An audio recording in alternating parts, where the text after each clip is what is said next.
At 7, Canning Town killer jailed. Violence breaks out at Belmarsh and why party girl Paris could soon have a lock-in with a difference. It's 7 o'clock, I'm Jonathan Savage. A teenager starting a life sentence tonight for the murder of a young father in Canning Town.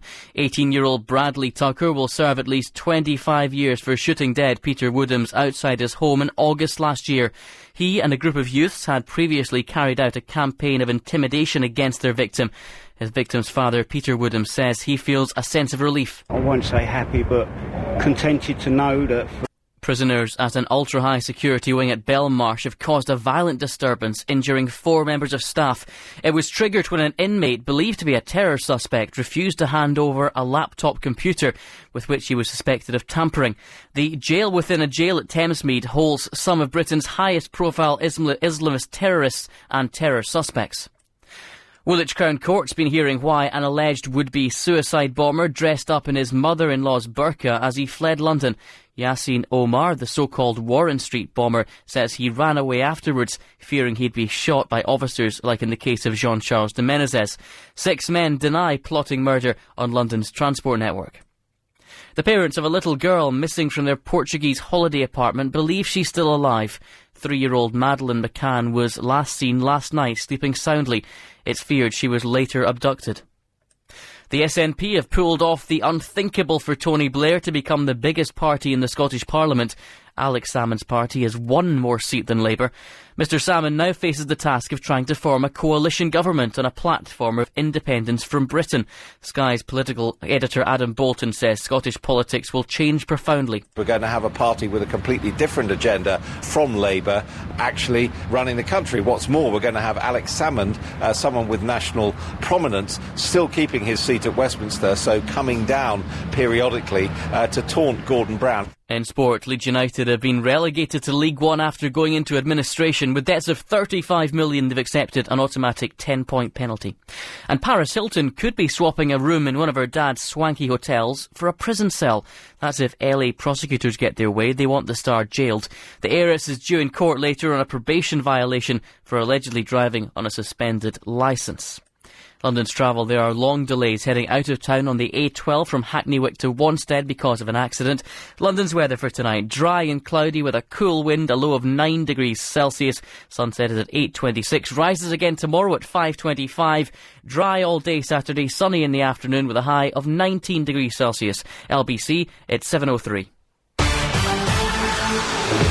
I'm Alan Joyce in the LBC 97.3 travel centre. It's been a very busy one to the east of town this afternoon, and the A12 in Wanstead still has one lane blocked heading out of town between the Greenman roundabout and the George Green Tunnel, and that's causing queues all the way back to Hackney Wick. The A13 though does look a bit better now, heading away from Dagenham to Rainham following a crash. It was all but closed a short time ago, but it's fully reopened now at Ferry Lane. A delay still on the A3 coming into town from Painshill to Esher. It looks like a couple of cars have hit the central reservation and just awaiting recovery, and it's also queuing up through Mitcham on Croydon Road where the traffic lights are not working properly just for a junction with Beddington Lane. Do add your updates on those. 08000 68 60 80. Motorways generally calming down a bit as well, but the M1's still looking slow away from town from the M25 at junction 6A up towards junction 8 at Hemel, and the clockwise M25 again slow into the roadworks from junction 22 at St Albans down to 25 at the A10. On the tubes, delays on the Circle, Jubilee and District lines. Your next update is in 15 minutes. LBC 97.3 travel with Confused.com, the online search engine for car insurance. Looking to buy or invest in a property overseas? Well, look no further. Visit the overseas property expert, the Novotel Hammersmith, on the 4th, 5th, 6th and 7th of May. There are thousands of new developments and resales on show. From Spain, Italy, America, the south of France, the Bahamas, Bulgaria, Romania, the Dominican Republic, the Cape Verde Islands, Morocco, Cyprus, Turkey, Portugal, Brazil, Germany and UK investment property. You'll also receive free investment and legal advice, and there's even free admission too. So what are you waiting for?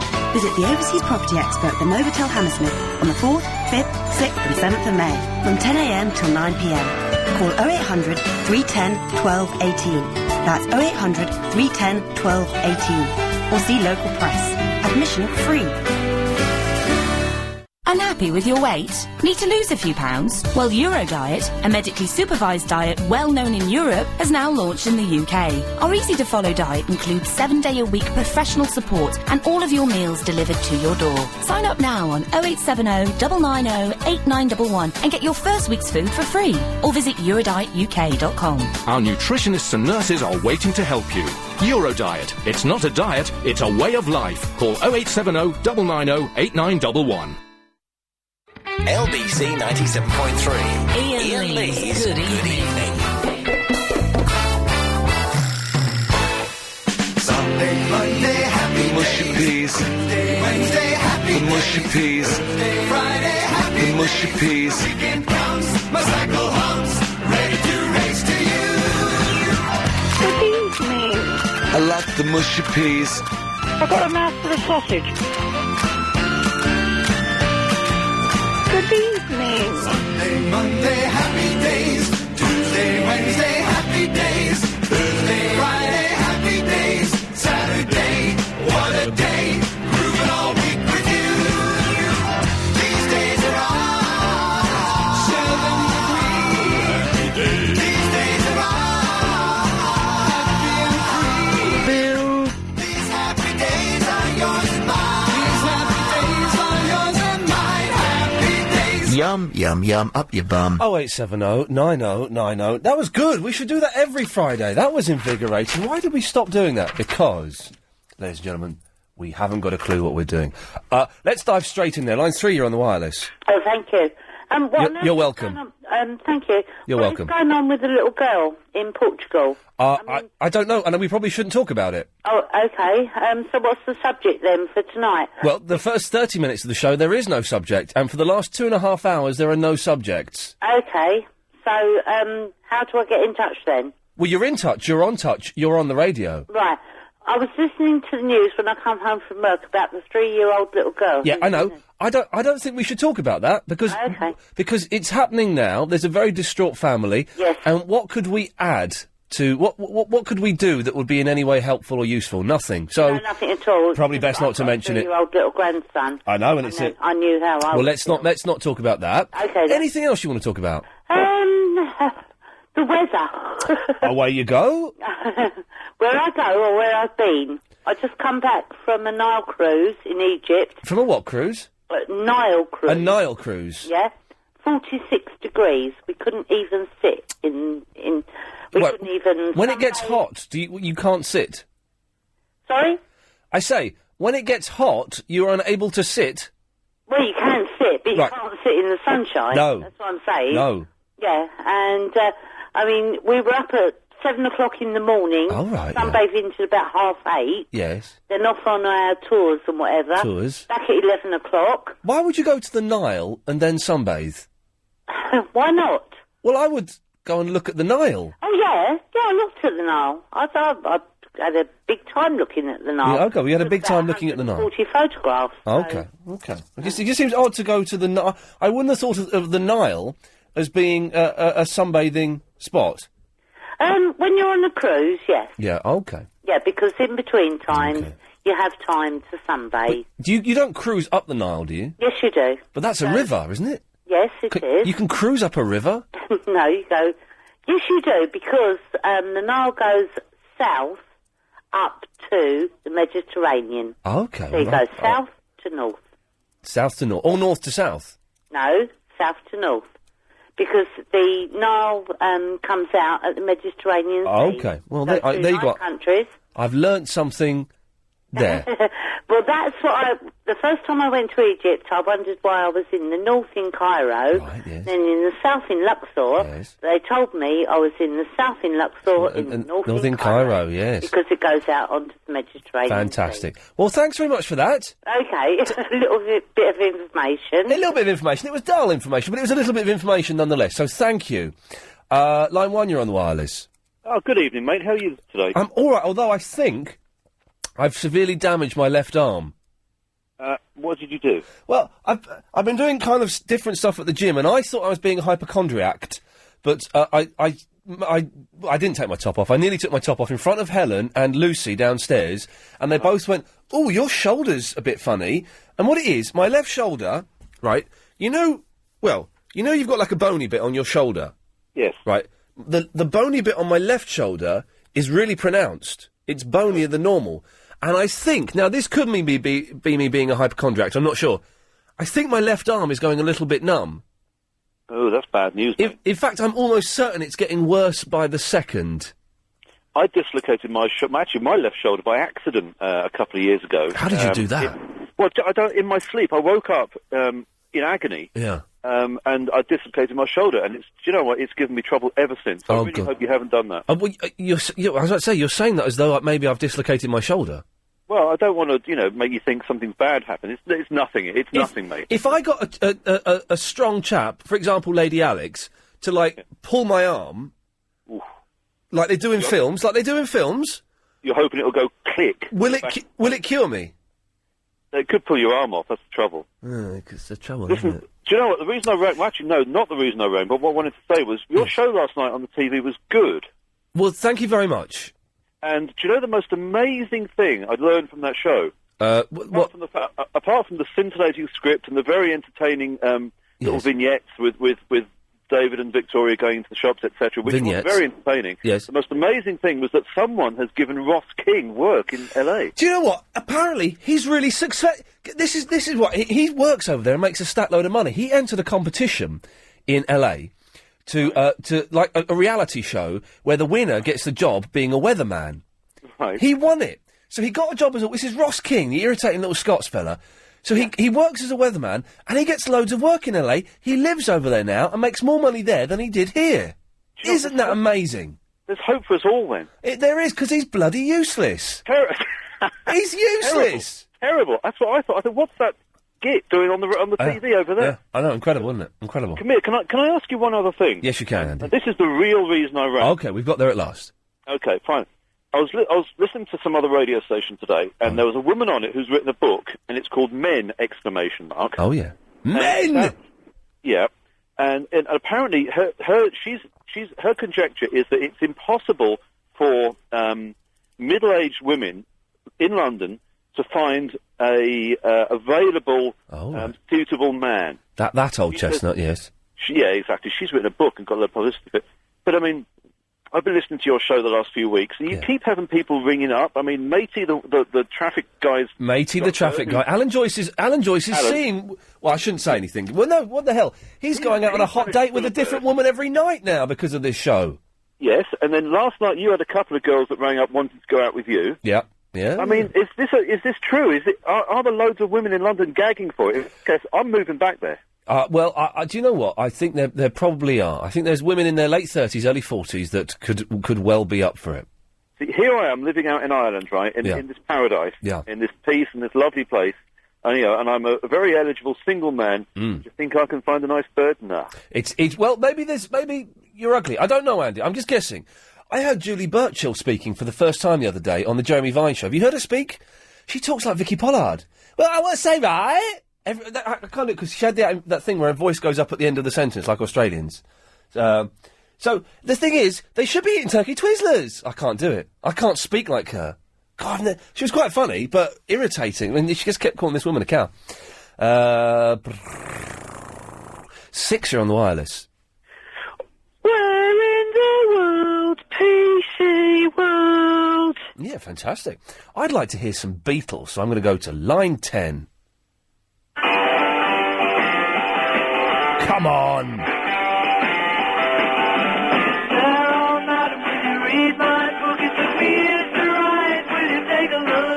There's a brilliant version of this where they mash up this with I'm a Believer by the Monkees. Oh, it's fantastic. It's brilliant. In fact, I'm going to bring that in next week. Thank you very much. Psychedelic rock at its best. 4, you're on the wireless. Hello, good evening. Good evening. Mm. No, just watching Hollyoaks. It's very depressing. Did I spot a lesbian kiss in Hollyoaks earlier on, or did I dream it? Was that one today? Yes, I was downstairs and it was all in the background, and I thought I saw 2 girls kissing.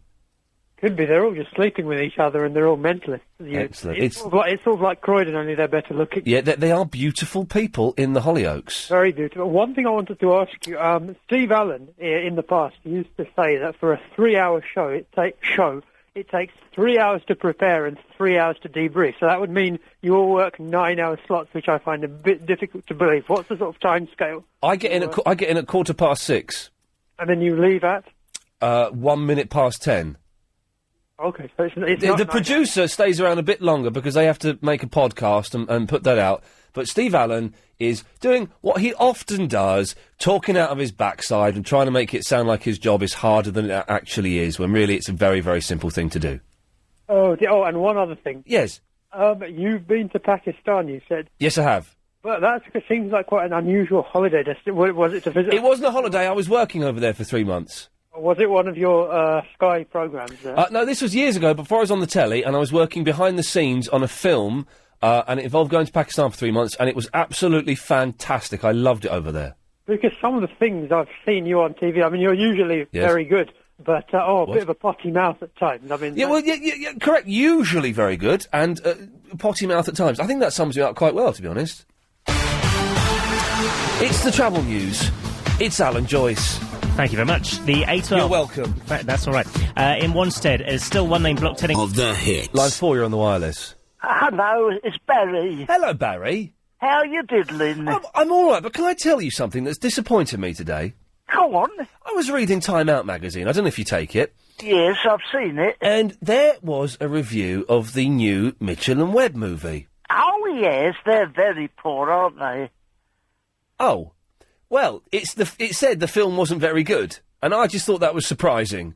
Well, how much did it cost you, the magazine? £2.25, I think, or something.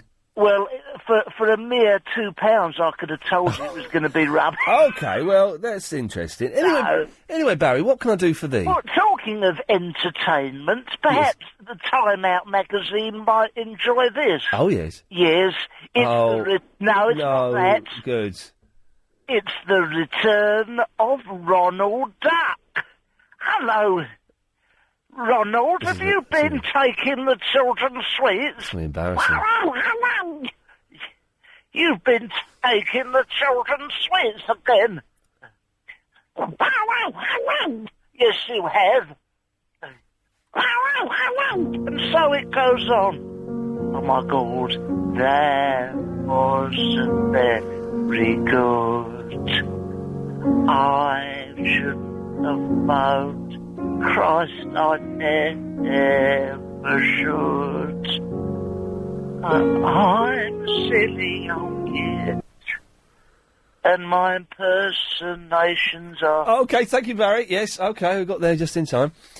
Someone sent in the Beatles Monkeys mashup. Can we? Are we able to get it onto a computer at some point tonight? Is that okay? I mean, okay, that'd be brilliant if you could, Helen. Thank you very much. Paperback Believer. It's genius. It's pure genius. I'm having great trouble forwarding. It's very slow for some reason this evening. There we go. We're in. It's on its way. It's on its way. Let us go to line 8. You're on the wireless. Iain, what is a hemorrhoid? A hemorrhoid? Mm-hmm. It's, well, I'm not sure technically what it is, but I think it's like an inflamed bit of skin around the bottom. In or around the bottom. Yes. That's gross. Yes, and they sometimes they can be uncomfortable and they can bleed. Gosh. I have them. Really? Yes. Oh. Yes, it's not very pleasant. No, it doesn't sound it. No. Iain, can you try and stop interrupting Alan Joyce, because I feel very sorry for him. You feel sorry for Alan Joyce? Yeah. But why? Because when you interrupt him, he gets really embarrassed and uncomfortable. You're right. I should not. You're right. But it is funny. Well, in that case, I'll carry on, shall I? Charlie Brown's from 27th Welwyn Travel Centre. Joyce, near the police station. Yes. I'm Alan Joyce. Thanks for that. Yes, line 5. You're on the wireless. Are you going to do anything like what you did yesterday again? I don't know what that means. The Beckham show? Possibly, yes. Oh, no. Oh. And what are you talking about today? Well, my shoulder hurts. I think my shoulder hurts. Well, I've got pins and needles. Oh, I'll tell you what we're doing today, actually. Every day, for the last 5 shows, from Sunday right through to yesterday, we've had at least one stroppy woman phone up and have a go at me, right? So what we're doing today, we are asking callers, what's your beef with me? And if anyone has got a beef with me, I want them to call up tonight, get it off their chests, and then we can move on, because I don't want... I feel the show is getting... the first time you used the word beef? Sorry? Is that the first time you used the word beef? No, it's not, and I've been using the word beef a lot longer than you have, young man. No, Do you know when the word beef was first used to indicate anger or vitriol? Like early 90s? Incorrect. That is the incorrect answer. When was it then? I have video evidence of it being as early as 1981 with John Candy. Yeah, but okay. When did you start using it then? I started using it approximately...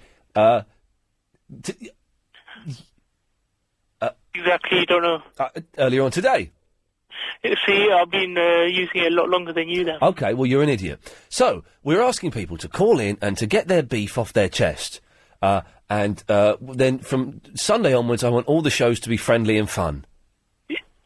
So it's going to be like Happy Families. Like Happy Families. Can I cut you off now? Yeah. Line 3, you're on the wireless. Breaking news, SNP beats Labour in Scotland. Wow, that's almost politics. 2, you're on the wireless. Hello? Hello there. Hello, it's Archie. Hello, Archie. How are you? I'm very well. Archie, is there any chance you could put the phone near your mouth? Oh, hello. Hello. Wait, Ian. Archie. You know that bloke was up the other day? He was playing that music, Led Zeppelin. Chuck? Is that his name? I don't think he was playing Led Zeppelin. I think he was, doing Jamaica Fair, wasn't he? But I can play it on the piano. Oh, you can play Led Zeppelin on the piano? Yeah. Well, let's hear it. Okay, I was going to get on the piano. Okay. Here we go. There we go.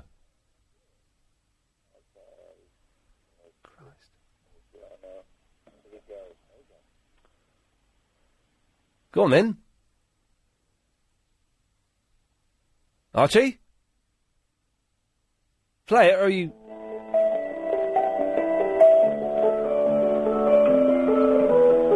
Well, he's obviously playing a CD, isn't he? Good CD, Archie! OK, well, we'll leave him carrying on while we go to, 1, you're on the wireless. Hello, Ian. How you doing, man? I'm all right. Good. I'm glad to hear it. Steve from Beckenham here. Hello, Steve. Oh, nice one. I was wondering if you could help me with a problem. Yes, of course. I've got a monkey. Right. And the monkey's been very naughty recently. OK. Let's go to 6, you're on the wireless. Hello, Ian. Yes. I like wearing ladies' knickers. Is that a problem? No, not at all. I quite enjoy it. It spices things up. Yeah, it's good in the bedroom with your wife if you're married for a few years. Get it on. Why the hell not? Why not experiment in the bedroom? Exactly. I mean, you've got to indulge, especially on the weekends. Well, any time. Do it on a Tuesday afternoon. Have I got a problem, though? Because my workmate said I got a problem. No, you've not got a problem. You're perfectly normal. Line 7, you're on the wireless. What happened to that perf? I'm talking to him now. I'm not perfect. Line 9, you're on the wireless. Good evening, this is Pitcher Phil with Baseball News. In last night's action, it was Cleveland over Toronto 6-5, the Royals over the Angels 5-2, and the Yankees over Texas 5-2. Tonight it's the Yankees against Seattle and Texas against Toronto. More news on Sunday night. Pass it on. 1, you're on the wireless. Yeah, Verinda should try beef curtain. Okie dokie, that was very, very poor. 1, you're on the wireless. Do not fart near a naked flame.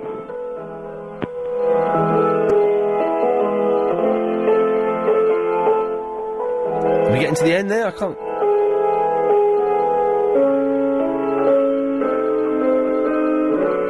Let's squeak. Oh no, it's going to end, Yes, line 7. Hello, I'm a bit busy on the internet looking up the results of the elections at the moment, so I haven't got enough time to phone in and say globule or anything. OK, well, we'll bear that in mind. Right. Right. There we go. 10, you're on the wireless. Ian, Yes. how do they do that? We'll tell you how. On how do they do that? 9, they haven't paid me for that yet. 9, you're on the wireless. Hello. Hello, Fernando. Oh. 8, you're on the wireless. Yeah, Ian, you're right. Yeah, fine. Yeah, I was asking, you gonna go watch Spider-Man 3? Nope. Alright, why? The first 2 were rubbish. Alright, okay. But thanks for the invite. 7, you're on the wireless. Ian, Yes. the Metro this morning, Yes? they called you a lanky idiot. They did? What? I haven't got Sky, but I think it must do with that Beckham phony thing you did. Oh. And the Metro, they called you a lanky idiot. Oh. How am I going to sleep tonight? I think you should sue them. Well, do you know what? I can't sue them when they're actually saying something that's correct. 5, you're on the wireless. Look, Ferrari is huge. Yeah, okay. So, we'll take a breather. If you're calling in now, you'll speak to Helen at some point. She's downstairs remixing a wicked song. And when we come back, we'll play it a bit later on. But what's your beef, and what the hell is wrong with my shoulder? 0870 90 90 973.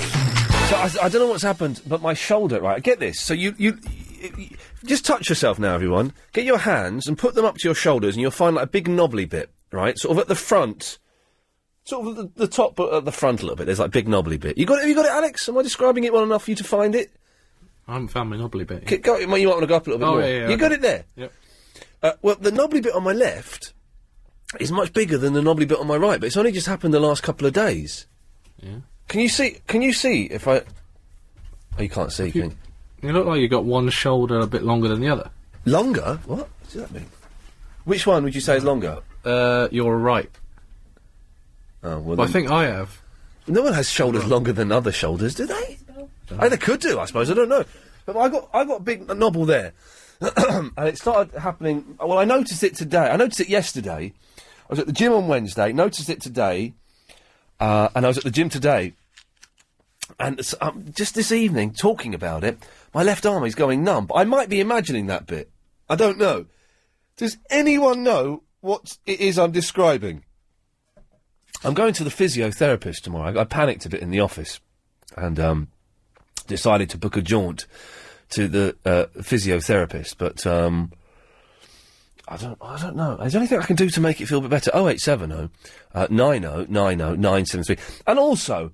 Tonight's the night to get everything off your chest. Then after this show this evening, that's it. We start with a clean slate. We're all friends again, all right? Sunday, Monday, Tuesday, Wednesday, Thursday, I've had people... I can do that. Hang on a minute. I don't need to say those words. I can do that via this, can't I? Yeah, all right, here we go. Sunday, Monday, then Tuesday, Wednesday, and then... Thursday. I've had people phoning up, many women, to have a right old go at me. And obviously some people have got a beef with me. So today really is your only opportunity to do this, because it's getting a little bit tedious for me and for people listening, I think. What's your beef with me? Let's have it out, okay? Let's just have it out. And we'll see if we can sort these things out. But first of all, let's go to Isabel Lasada. Hello, Ian. Well, I don't have a beef with you at all. Okay. As far as I know, you're a very wonderful person. I've got nothing against you at all. You've got a slightly smoky voice, and I like that. Oh, I can make it as smoky as you like, Ian. How smoky would you like it? Give us... How low can you go? Give us 70% smoky. Oh, Ian. Oh, no, that sounds like my nan. That doesn't work. Is that too smoky for you? It's too smoky for me. Okay, a little hot then. Anyway, listen, I was phoning you... Yes. Because someone tells me that you're talking about my book. I wrote a book called Men. I'm the author of it. And I hear you've been taking my name in vain on your programme. Well, hang on a second. So you're saying you weren't even listening? Somebody rang me. A fan of yours rang me up to say, Isabel, they're talking about your book, Men, on LBC right now. You must phone Ian and say hello. Well, all it was some guy phoned up and said he'd heard you on another radio station... saying that you can't get any decent men. Oh, hang on a second, there he is. Can we get, hang on a minute, let me route this. There we go, let's put, you can speak to the fella himself. Andy? Yeah? This woman wrote the book you were talking about. That's right, she did. Hello, who's that? Is that a reader of mine? Yes, Ian, what the book is about, it's about the genuine phenomenon that I realised I've got about 100 interesting single female friends in London, and we can't find any interesting guys to take us out. What do you have to say about that, Ian?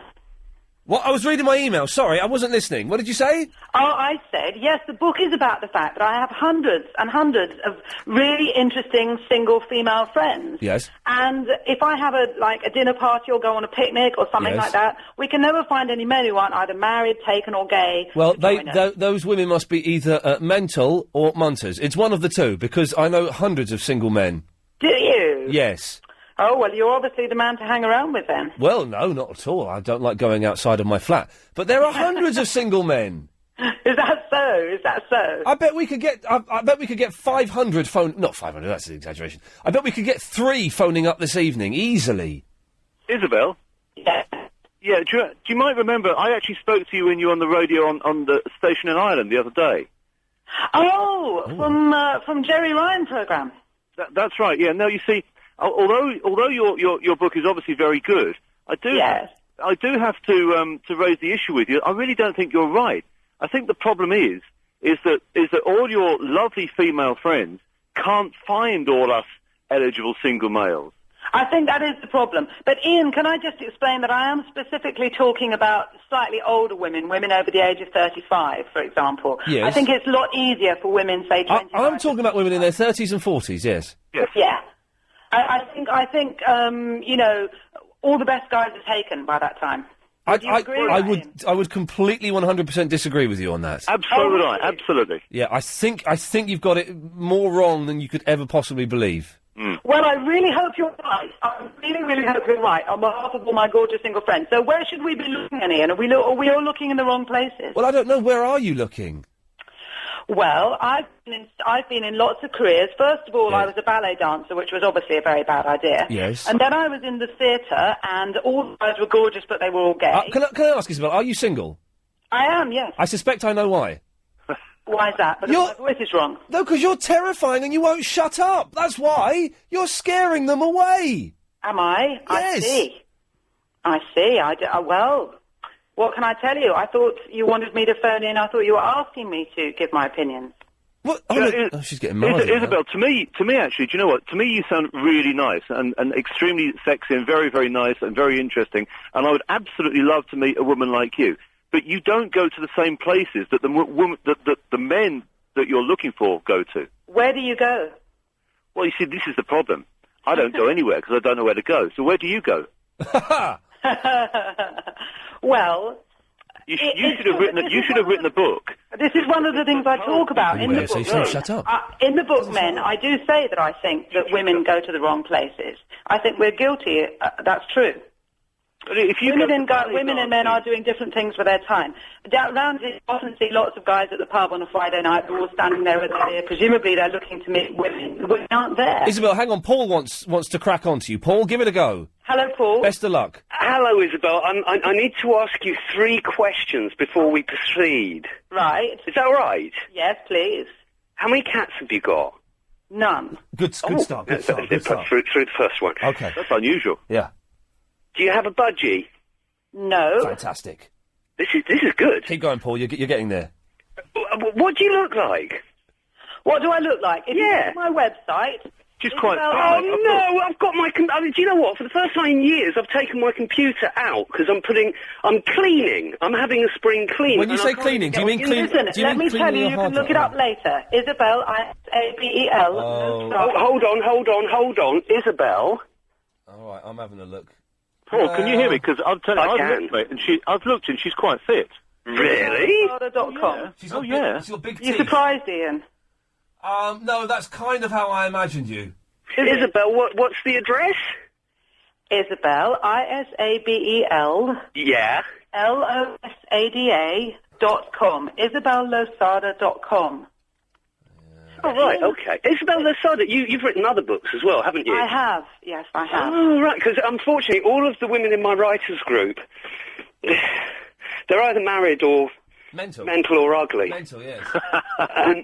But seriously, I mean, if we can be serious for a moment, I really do. I really do. I had a party earlier in the year, and I had 100 single women there. I've got 3 women friends who are bringing up 3 children on their own. I've got friends who are barristers, friends who are in publishing, friends who are in the theatre, nurses, doctors. I know 2 lady vicars. I know 3 actresses. They're all single. Well, I'm a single dad. You know what I'm going to do, Isabel? Yes, Ian. It's Andy here. Do you know what I'm going to do? I'm going to go to your website and I'm going to email you, right?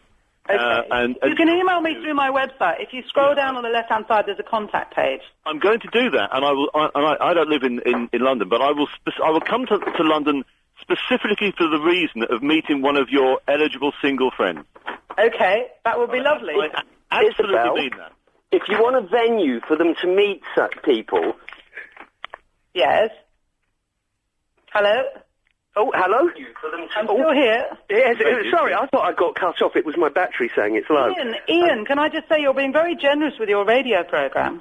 I don't... Why? What? Do you normally let your callers just take over like this? Yes, it's easier for me. I can just sit and perv over pictures of horses on the internet, you see. I see. Well, if you're a generous broadcaster. Toilet, now's a good time, because I'm not going to swear or anything. Right. Okay, I'm in female company. Just carry on cracking onto her and then get out of it, Paul. Quickly, you perv. Oh, okay. Yeah, if you and your 100 single female friends want a good venue to meet people, yes. I have an excellent one here. Okay. In Ladbroke Grove. He's talking about his house. Right. Isabel, listen, thank you very much for calling up. It's a pleasure, Ian. It's a pleasure to speak to you as well, my darling. Thank you very much for taking my call. There we go. Bye-bye. Paul, thanks for that. Cheers, Ian. Good to chat again. Cheers, fella. Thank you, Andy. Good night to you. There we go. Good night to you. Well, weren't they polite? I can tell why she's single. Totally. But she seems lovely. I'm sure she's lovely. But let's not dwell too much on promoting her book, like I think we've done there. 0870 90 90 973. She's, what a delightful, delightful lady. Is the telephone number. What's wrong with my shoulder? And what's your beef? Let's quickly go to Linda. Yes, Linda. Hi, Ian. I'm Linda from Pinner, long blonde hair, and very happily in my mid-40s. And I have no problem at all meeting men. Yeah. I'm also a professional lady. Yeah. And I think these people possibly, as you say, are frightening men away. Isabel sounds a charming lady, very intelligent. Yes. Which sounds a little bit like a schoolmarm. And I think there's only a certain kind of man that likes that kind of cheapness. And possibly she's a little bit more...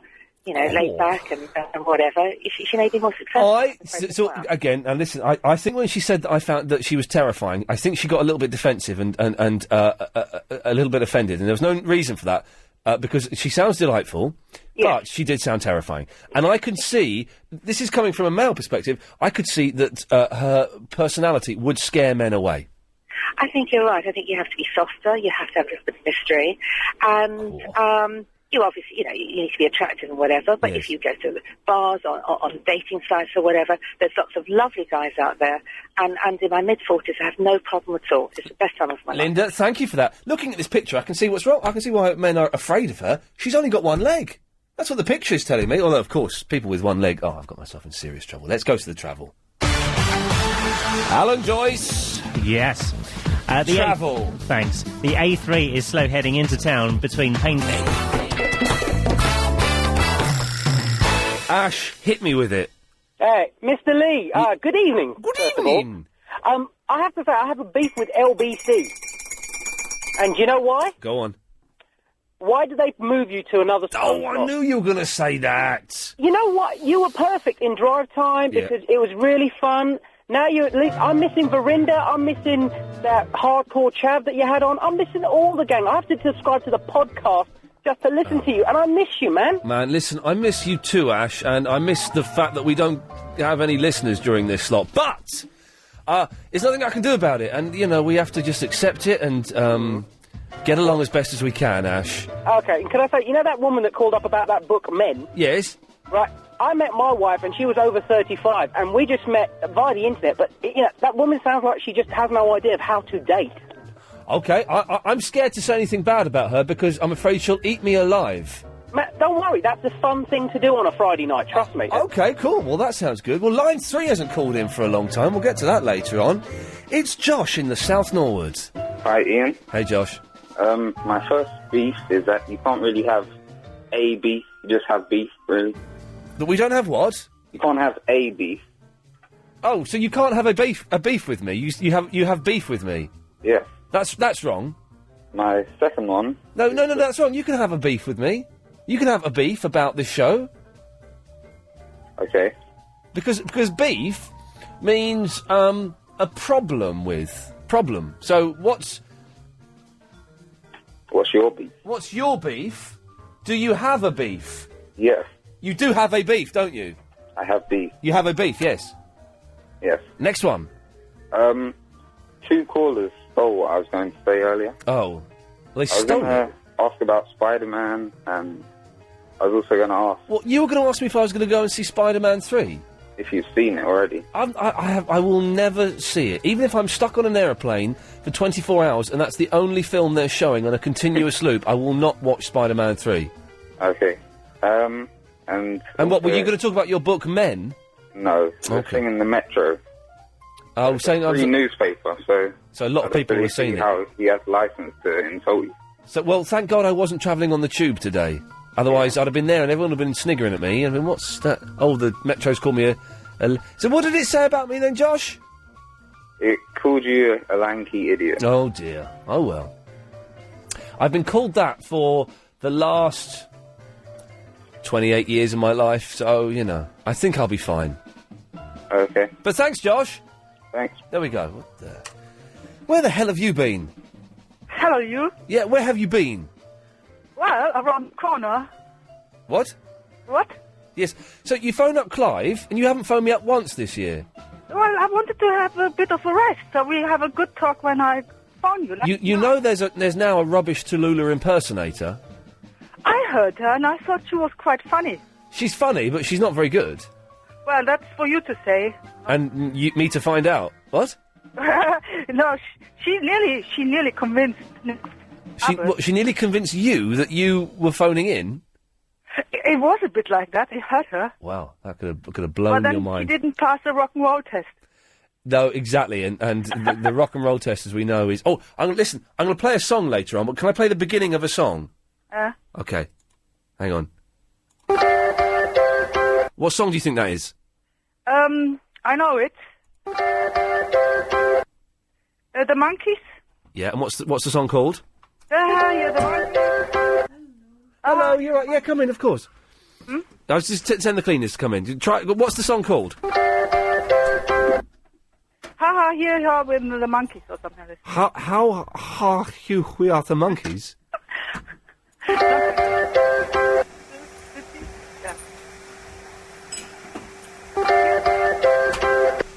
Okay, don't tell me. I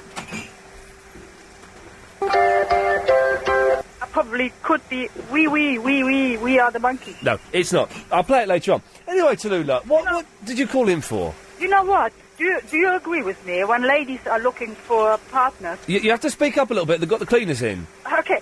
Have you ever heard about that when ladies look for partners, it's written all over their forehead?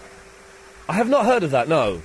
No? No. Because they look too hard, and you should not look too hard. They should have a good smoke of those funny cigarettes, but that make you relax. Oh, silk cuts, yes. I mean that other stuff. No, you don't.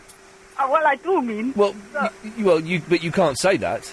Well, I just said it in between the lines because the lady who you talked to earlier, she was too forceful, and that is... She was quite forceful. I think that would scare me, definitely, as a gentleman. That's even scaring me. And you're a gentleman too, aren't you? You... Tallulah, any ideas what this song is? I said it's the Monkeys. Okay. And you know what? What? You know, I was on the tube last Saturday, yes. And a little boy saw a red bus. He saw a red what? The red bus with some advertising of the Spider-Man on there. Oh, yes. And he had a cry attack because he's so scared of the Spider-Man. He saw Spider-Man on a bus and he had a cry attack. Yeah. Wow. He was just crying the whole tube system down. Good. And the mother couldn't shut him up. No, good. Well, that's the way it should be. Yeah, exactly. Yeah. They shouldn't produce things like this. The Spider-Man, no, they shouldn't produce it because it looks rubbish. See you later. Thanks very much. Yeah, there we are. It looks rubbish. Yeah. Yeah, I wouldn't want to go and see that. I made the mistake of watching the first two. Would you have a cry attack if you were in the tube? I would not have a cry attack. I think I'm going to have a cry attack later on if my arm gets any number than it is now. Okay. Were you having a cry attack? Oh, never. Okay. I don't like crying. Okay, well, I have to go to Lula. That is okay. Yes. Yes, Steve. Hello, Ian. It's Steve from Sick Up. Hello, Steve. Hello, mate. You saying you got a lump on your shoulder? Well, I've got two lumps on my shoulders, right? But the one, and I always have them, because I'm bony. But the one on my left is much, much bigger. And my left arm, I think, is ever so slightly pins and needles. Well, that lump, that bony part that sticks up is your clavicle joint. Uh-oh. Well, so what's wrong with it? Why is it sticking up then, even more? Well, I had pains in mine back in 2005. Yes. And they said I had arthritis in there. What? No, that's because I had a fall. I had a fall on my shoulder. Yeah. And they said it's most probably arthritis, and I'll have to have an operation to have the joint cleaned out. Yeah. When I actually went in hospital for the operation, I woke up in the morning thinking, they've cleaned it out, and then they told me they'd removed the clavicle joint because it was broken. They didn't know that until they put microsurgery. You're having a laugh, aren't you? No, I'm serious. Oh, what? I could have broken my clavicle joint. Well, you might have done. You don't know. Oh, but you don't know. Well, I had to go on one of these scans, MI scans, whatever. Yes, the MI5 scans. Yeah. And they couldn't find it there. And when they'd done the microsurgery, they found it was broken. They found it was broken. They had to cut it all away. So what have you got there instead? A very little tiny bit. Oh, man. I'm beginning to feel... I've booked in to go and see the physiotherapist tomorrow. I'm worried that's not going to be anywhere near enough. Get it checked properly. All right, Steve, thanks for that. No, you're welcome. There we go. I'm worrying about my shoulder. Oh, jeez. That's not good, is it? 0870 90 90 973. Petra. Hi, my battery's going to run out soon. Okay, well let's make this as quick as we can. Can I tell you that I'm mental and ugly, but at least I've got a husband. Yeah, well, yes, and Yabu sucks to all those pretty girls that aren't mental that haven't. Exactly, and do you know why they haven't got any husbands or any men in their life? No, Petra. Because they set their standards too high. Right. They want someone that looks like Richard Gere, right? Yep. Someone who's charitable and loving. Yes. And so you settle for an ugly, tight man. All men are nerds. Yeah. Apart from you. You're a lanky idiot, but you're cute. Yeah. I'm a geek. Yeah, you're a geek, but you're a cute geek. Thank you. And I would go for you any day. But you're ugly. I would leave my husband. You're ugly. Yeah, but I'll have some surgery done on my face. Okay. So that I'll look You're really ugly, and the fact that you're saying you'll get surgery done on your face and I'm from mental. me. I told you I am mental. Yes. Well, Petra, I have a husband. you'll be surprised to hear I'm not interested in you. Oh, please. Yeah. Cool. Flippin' heck. So, Steve? Hey, and I'd like to guess the song. It's Fat Steve from Manhattan. Go on. I thought love was only just... Is it Paperback Writer?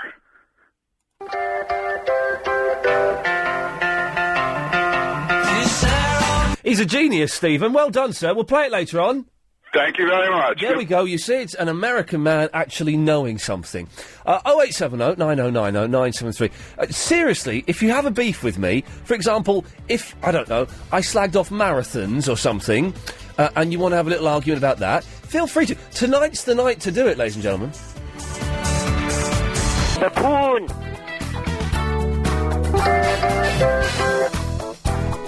You've got to tell me what sort of dog... And now it's time for Arab's Guide to Cultural London. So, you can call in, come on the radio and talk. It's as simple as that. We had a lady promoting her book. She seemed very nice. I've got a wonky shoulder. I'm a little bit worried about it now. I do hope I've not broken anything. I mean, it's fine. It doesn't really hurt. It hurts if I kind of stretch it too much. I was at the gym today, and it was, well, it did cause a few problems. And tonight is the night, and this is it. We're going to wipe the slate clean. After tonight, you can't call up with your beefs, okay? Tonight is the last night. If you have a beef with me, call up 0870 9090 973 and we'll have it out. Every night this week, from Sunday right through to yesterday, we've had at least one stroppy mental woman per night phoning up to have a go at me. And it's been tedious, it's been dull radio, it's dragged on, and it's just been boring. So, let's get it all out of the way tonight. After tonight, that's it. Only nice things can happen on the radio. It's as simple as that. And we'll play a nice song a little bit later on as well. So that's good. Let's go to Robert in the Turnpike Lane. Hello, Robert. Hello, Ian. All right. Yeah, good, isn't it? I've got you LBC 97 3 points and that on one ear in one earphones, and I've got Ogden's Nut Gone Flake in the other ear, and it's really funny, especially when you're playing that Daydream Believer bit. It's really confusing because I'm hearing you and that Slot of the Monkeys, and then I've got Small Faces in the other. It's really funny. You should try it one day. You really are indulging in that psychedelic experience, aren't you? Well, someone suggested it, and it's quite funny. Is it the same? So is listening to Ogden? Was it Ogden's Nut Gone Flakes in one ear and me in the other ear? Is that the same as watching The Wizard of Oz with Wish You Were Here by Pink Floyd? Does it have the same effect? I haven't tried it. I might well try that. Yeah, mate. Roll another one and have a go. Good lads. I don't roll things, I tell you. No. And I tell you something else. That crazy woman on Sunday last week, she's off her nut. She's bonkers. Well, this is it. This is why tonight we want everyone who's got a problem with me to phone in, and we'll try and get as many on air as we can, and we'll sort it all out. We'll lay everything to rest. I've just found signed postcard of the Amen Corner. Do you want it? You can have it for £5. I'm not a massive fan of the Amen Corner. Did they sing it? Did they sing If Paradise Is Half as Nice? Oh, quite possibly. I wouldn't have a clue. I could look it up for you if you want. Don't bother, Robert. You can have it for £1. I don't want it. I don't like the Amen Corner. Not surprised. I found it in a skit. Yeah. Do you know what? Isn't it funny? He's potty, this fellow, isn't he? Isn't it funny when there's a skip? I don't know if women do this. Jean. Hello. Yeah. Can you tell me if you do this as a woman? When there's what is wrong with Robert? When there's a skip, do you have a little look in it, Jean? No, I don't mean root through it, but just turn your head and have a little look. See if there's anything. I do. You do? Yeah. Okay, because I thought maybe it was just a bloke skip. There was a skip, 2 skips at the back of LBC. And it was just full of, boring office stuff. But I still had a little look. Thought, was there anything in there worth having? No. There's always something worth having. Most skips. I can't resist a good skip, I tell you. Yes. I come home with armfuls of stuff, and my mate goes, "What have you brought home this time?" And then I go out to get the rest. He says, "Where are you going now to get the rest?" He goes, "Oh my God, the back room is full of fucking loads." Yeah. Sorry about that. Loads of junk. It's good junk. It's Jean, any idea what Robert's talking about? No. You see, if you listen, loads of things say to me. If you listen carefully, I am making sense for it too. Can you hear that? You get into that here. Neighbours. I can't sing. I wish I could. I think I can. It sounds all right to me, and I sing. When I ride my bike to town, I sing. Can I ask, Robert, what I'm going to ask this question in a guarded way. What else are you doing tonight? I don't know, really.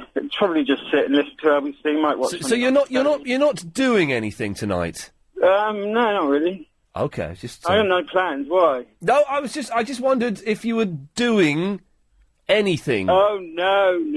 I see. No. Okay, no. You can tell I'm not, because if I didn't click onto your cryptic talk right. there. So you're like this naturally. Yes, because I was doing something once quite a long time ago. Okay, that blew your mind. Oh, it was incredible, I tell you. Okay, so this you're probably doing something about the time this was released. No, I'm not that old. Okay. Well, Robert, I know what it is, though. It's Daydream Believer, isn't it? No, it's not. Yes, it is. No, it's not. No. It's not. Oh. The fairy tales. They're not for me. And I saw her face. Now I'm a believer. I'm a believer. I'm a believer, but it's mashed up with Paperback Writer. I know that sounds weird. I heard a little bit of that earlier. That's a good track. I tell you what, shall we play it now, and then we'll come back and get your expert opinion, Robert? Well, I don't know if it's expert, but it's a good opinion. Okay, well, let's have a listen to this. Yeah.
So, Robert, what did you make of that? Well, I haven't got DAB radio, you know. Is it DAB? I haven't got one of them. I'm sure it sounds... I'm going to have to mess around with my tapes. I haven't got any mixing discs or nothing. I've just got two very old cassette recorders and a little record player, and I'm going to have to do some things to that one. Okay, well... I'd love to hear that properly. I reckon it was really good, actually. I think it was really good. I like that. Okay. It's incredible how you can do that, isn't it? It is amazing, and I was just... It is fantastic. I think... I'll tell you what I do. If you get a stereo, an old stereo, and you play a record, a vinyl record, and then turn it down so when it comes out of one speaker and the other, and you can get a drum and bass Beatles track, Stones track, where it blocks out the... You can, because their stereo records records are mixed appallingly. Well, I don't know if it's... It's the drum and the bass is in one speaker, and the vocals and guitar are in the other. Yeah, sometimes I just listen to the whole albums with just that one or the other on. I bet you do, Robert. I do. It's fantastic. You do. Jean, what do you make of that? I thought it was quite a nice record. Yeah. The Monkeys. Huh? The Monkeys. A little bit, yes. Yeah, I thought so. Yeah, a little bit. Yeah. Are you scared of Robert, Jean? I'm terrified, I'll be honest. No, I'm scared to cut him off in case he comes round and kills me. Oh, no, Ian! I don't kill nothing. I don't kill spiders, flies, nothing, knowingly. I haven't knowingly killed anything. Knowingly. That would be his... I didn't knowingly kill him, Your Honour, the lanky idiot. No, I'm not lanky either. I'm talking about me. Oh, right. Yeah. Have you been in front of Your Honour, then? It's funny, once I got done for making a copy of the codes of practice from the police station, yeah. Right, fantastic. Jean, what did you call in about? Hey, Jane? Yes. Yeah, I'm just ringing up. I fancy enjoy filming Posh and Bex, Ian. Sorry? Filming Posh and Bex? I can't hear you because there's a lunatic laughing. Robert, shut up! Did you enjoy the filming in America? Yes, I did enjoy it. It was much fun. Was it? Yes. Was it exciting? Very exciting, Oh, yes. good. What have you done to your arm, Ian? Well, I don't know, but I've got a lump on my shoulder. Yeah. And I'm getting pins and needles. Oh, no. Are you going to go to the doctors? I'm going to go to the physiotherapist tomorrow Yeah. and see if he can do something. Oh. usual. Otherwise, Usual. yeah, Robert's finding it funny, aren't you, Robert? Funny. I like, what's her name? Joyce. Jane? Jane, sorry, Jane. Yeah. You're like the lady up the road. You're like the lady up the road. Did you know that, Jean? You're like the lady up the road. What he said? Yes. Ian, did you like Spider-Man? Ian? Who's that laughing?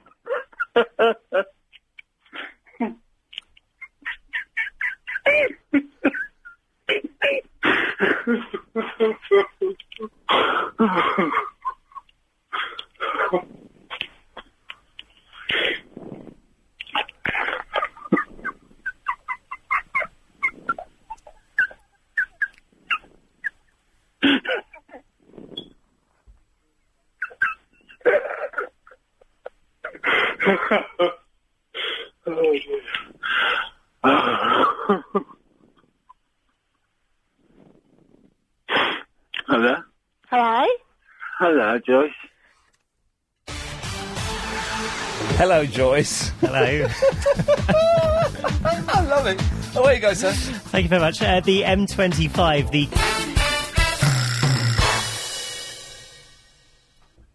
Fiona's in the Gatwick. Hello, Ian. Hello, Fiona. You can call me Ickle Fee. Don't worry, I'm not Fifi. Right. What? Yes. I'm not your lady. No, okay. You're a top man. Anyway, your thing, it was, the guys just... What is going on? I don't know, you tell me. Who's that? I wish I'd known. I've been asking that since I came out of the ring. Robert, is that still you? Yeah. I don't know, yeah, it is. I hope so. I thought you'd gone. Well, it's your choice, you know. Jean, you're not still there, are you? Yeah. Oh, for God's sake. I'm trying to talk to Fiona. Oh, are you cutting me off? What? No, stay there. Yeah, right, Fiona, what can we do for you? Oh, I'm really sorry. I was going to give you but the guys just crushed it for me. The I'm a believer. When I saw her face. She's born again Christian. If you know what I mean. Yeah, anyway, anyway, you're right with loving the people you do. You know that band? Yo, yes. Oh, what is it? With all the makeup on? Kiss. That's it. Yeah. Top man. Did you get to meet them? I've met Gene Simmons a couple of times. You have? Yes. That's really hot. How did you get on with him? I thought he was fantastic. He played the arrogant rock star perfectly, and I loved every second of it. Because I know you... Do you remember when you did that thing on Channel 4? And me and my partner have been going, what was it? But you were so funny, and it's a real shame they, whatever with it. Yes. There's too many words missing from that sentence for me to be able to fill in the blanks. Robert, can you help? No, we're not going to do that. But you were really good on that. You were wicked. Well, thank you very much, Fiona. No, honestly. Well, that's very kind. Is everyone So where are you playing next? Oh, God, she's not honest too often. Where are you playing next? What do you mean playing? Yeah. What? Where are you playing next? Playing what? Well, haven't you seen the website? What website? The one I've made up of you. No. I'm only joking.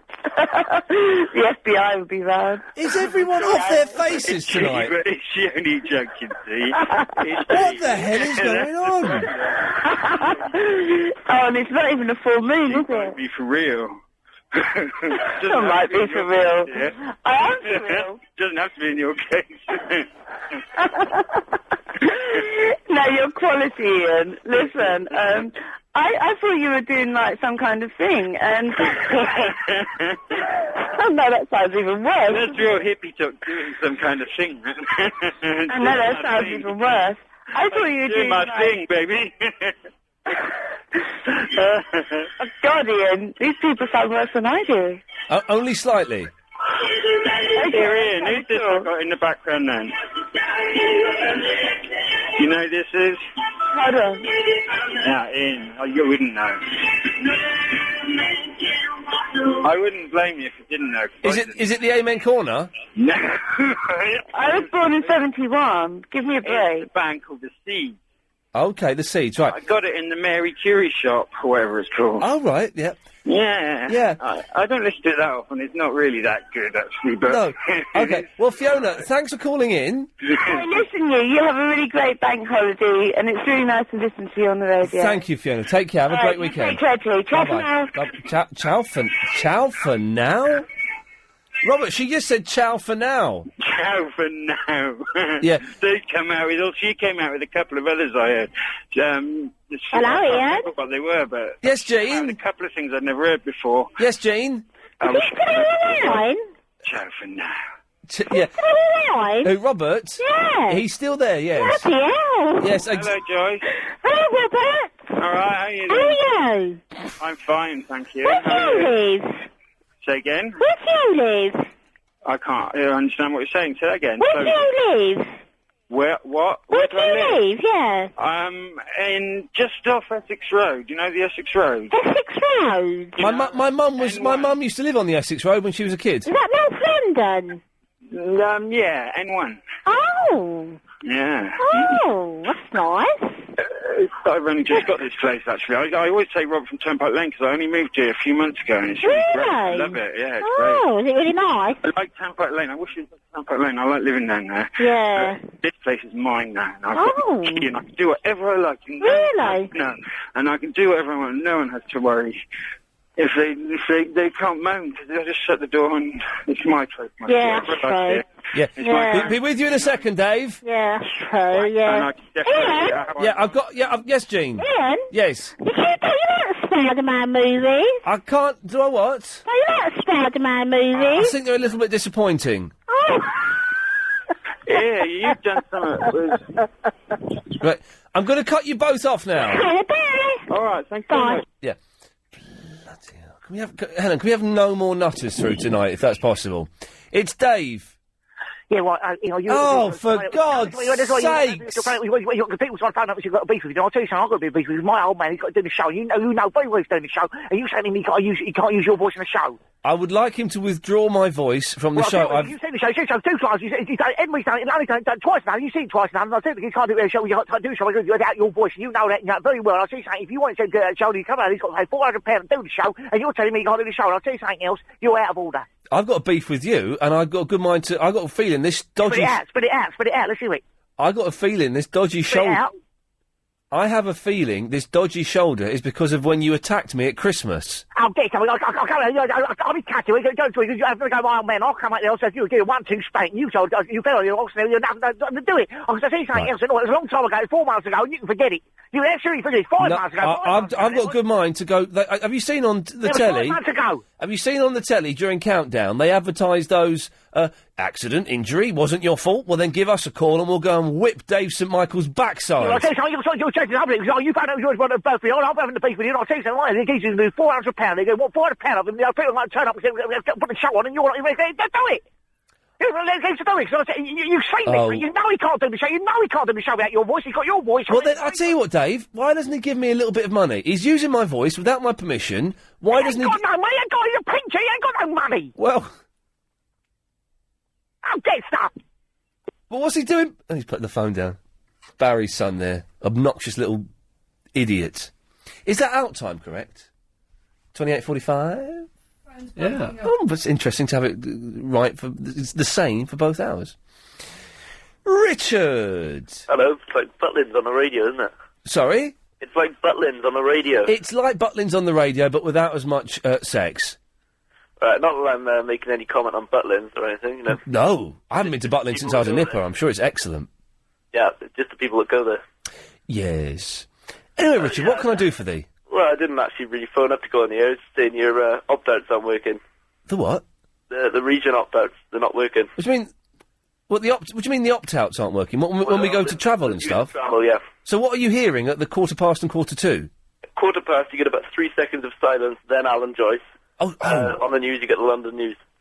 Oh, really? Yeah. Oh, blimey. Well, there's nothing I can do about it. Yeah. Alex, you're doing the buttons today. Can you do anything about that? Not really. No, we can't do anything about it, Richard. I just phoned to tell you, really, and then had him phone me back and put me on air.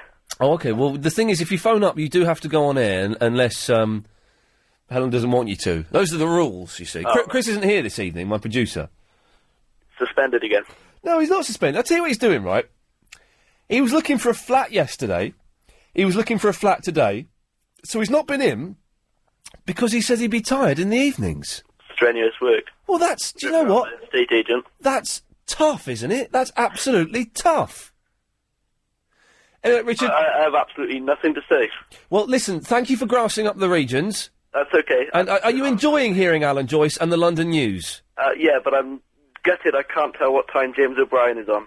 Well, yes, it must be disappointing. Richard, thank you for that. That's what they normally play, is James O'Brien Trails. If I were to tell you that I came up to you in a party and I started talking to you and I got in some self-appointed experts and then I said you could say that, well, it's not like conversation, is it? Anyway, 0870 9090973. What's your beef? What the hell is wrong with my shoulder? I'm actually starting to get quite worried now that I may be dying.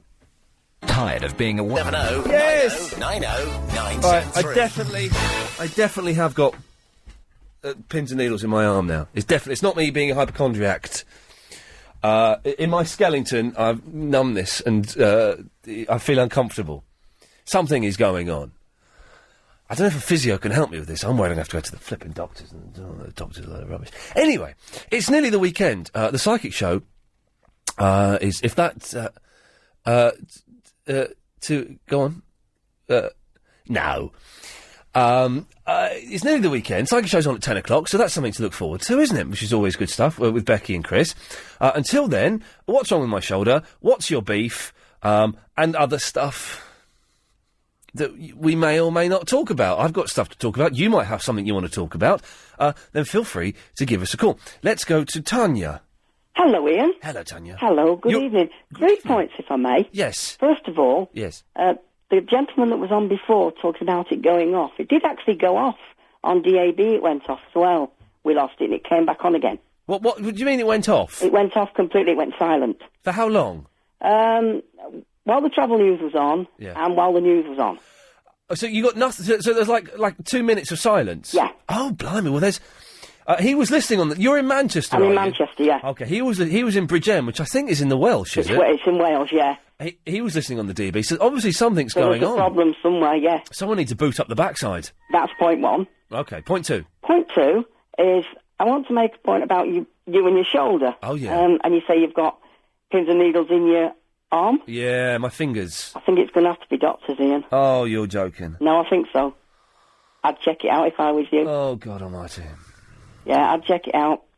Because what they'll probably do anyway, if you do go, they'll probably say to you, right, we'll send you, they'll probably say they'll send you to physio anyway. Oh, OK. Well, but hang on, but I'm going to physio tomorrow. Well, mention it tomorrow. Well, that's what I'm going, that's the only reason I'm going is... Yeah, no, I'm saying that, and then see what they come up with. I hope they do come up with something, because it is horrible when you get pins and needles. I'm getting a little bit worried now. Yeah, That it it's might horrible, be something isn't a it? little bit more serious than I first suspected.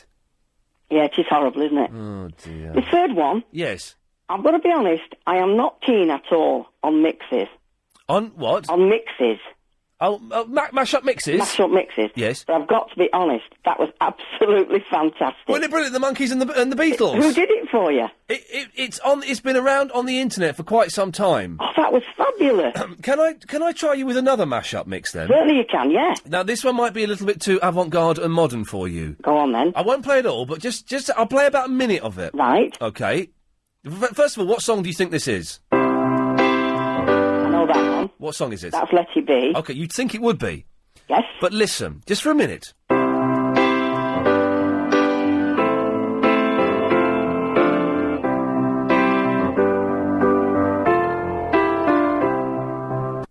Honey came in and she got me red-handed, creepy with a girl next door. Picture this, we were both butt naked, hanging on the bathroom floor. How could I forget that I had given her an extra key? All this time she was standing there, she never took her eyes off me. Oh, you forget the woman access to your villa. Trespass on a weakness, all of your clean on your pillar. You better watch your back before she turn into a killer. hustle to the situation that you call the winner. To be a true player, you have to know how to play. If she say a night, convince her say a day. Never admit to a word that she say. And if she claim her, you tell her, baby, no way. Let it be, let it be, let it be, let it be. Whisper words of wisdom, let it be. But she caught me on the counter, wasn't it? Saw me banging on the sofa, wasn't it? I even had her in the shower, wasn't it? Tanya? Yes. It's good, isn't it? It's excellent. It's Shaggy and the Beatles. That is brilliant. It really is. Do you know, I wish I knew how to do it because I think it's almost an art form to get those things to It work. is fantastic. I mean, I'm not, as I say, I'm not into mash mixes, but that was absolutely brilliant. It really was, and it's great. And I must admit, when I listen to your show I listen through the week, but when I listen to your one on Sunday, I like the blind little boy that's on as well. Umar's my favourite. He's not calling tonight. I like Umar. Yeah, I like Umar, because I'm a blind person. I do listen to you, and of course, radio means a lot to people like us. Well, okay, let's try the thing. If anyone who's missed this, Umar is a 14-year-old blind kid that calls in. He's fantastic, and he quite often, I think he enjoys it, but his mates will sit him on a bike, push him downhill, and if he hits people, it doesn't matter, they won't have a go at him because he's blind. Has anyone ever done that to you? I used to do that when I was little, and I had a friend who, you know, when you sit on the bike, yeah, and she used to sit on the bike, you know, the little thing at the back that you push. I used to push her, and it was great fun. You know, you can have great fun. You know, there are things that you really can have. You know, just because you can't see, it doesn't mean to say that you can't enjoy yourself. When you used to play football, did they make you stand in goal like they did with Umar? No, I was no good at football. Well, you surprised me. I was no good at football. I used to like cricket when we were at school. We used to play cricket. Now, the way we play cricket, you have a ball with a bell in it. Oh, I've heard about this. Yeah, and it actually, you have somebody telling you, you know, which way to go when the bat comes, so that you can hit it with a bat. Yeah. And then it actually rings when it's coming to you, so that you know where it is. And even if you're in the field, you can tell where it's going. Oh, bloody! It's a boring game, though, cricket. Oh yeah, I mean, well, I like it. I've been today to see Lancashire play, so I was quite pleased with that. It's dull. It's dull. So hang on, are you completely blind? I am, yes. Well, then how can you go and watch... Well, hang on a minute. Go on, I know what you're going to say. Well, yeah, I'm going to say it. How can you go and watch cricket? Well, I go with a friend. Yeah. And she's sighted. Nice. And I can sometimes... You know how they hit 4s and 6s? Yeah. I can sometimes tell her it's the 4 before it gets there. Because of by the sound of the bat on the ball. Wow, okay. And sometimes, you see, I get commentary on one-day games. Yeah. On the radio, but I don't get them when it's county games. Yeah. But yeah. Do you like snooker? Yes, I do, and I can follow snooker. I bet you can, because it's quite descriptive. I'm liking the snooker, and the snooker's on at the moment, but they've got this new thing which you won't be able... You obviously won't know because you can't see it. Yeah. But they do this thing, right? And I've only just seen it this first... Every time the snooker comes on, every year, they have like a new computer or a new gadget that's supposed to make the experience better. And so what they do is if someone's taken a really tricky shot, John Virgo goes... OK, well, we'll go to the Hawkeye now and see how that shot... And so what it is, suddenly the table becomes a computer table, and they can zoom in and fly around the balls. And where the shots have been... What's the point of that? It's the most pointless thing I've ever seen in my life. The Hawkeye. Silly, but snooker's good. I like a bit of snooker. Yeah, I do like snooker, because I can follow it. You know, when they pop the ball, and you know what colour it is when they announce the points, so you know you can follow it that way. Okay. You know, on Sunday night, you were talking about things that you did when you were a kid. You were talking about that on Sunday night. Oh, yes. One of the things I used to think when I was a kid, you know, when you have the radio on and a record comes on, yeah, I used to think if you turned it down or turned it off, it would still be there when I switched it back on again. What, the same record would be The same playing? record, yeah. Well, that's just insane, Tanya.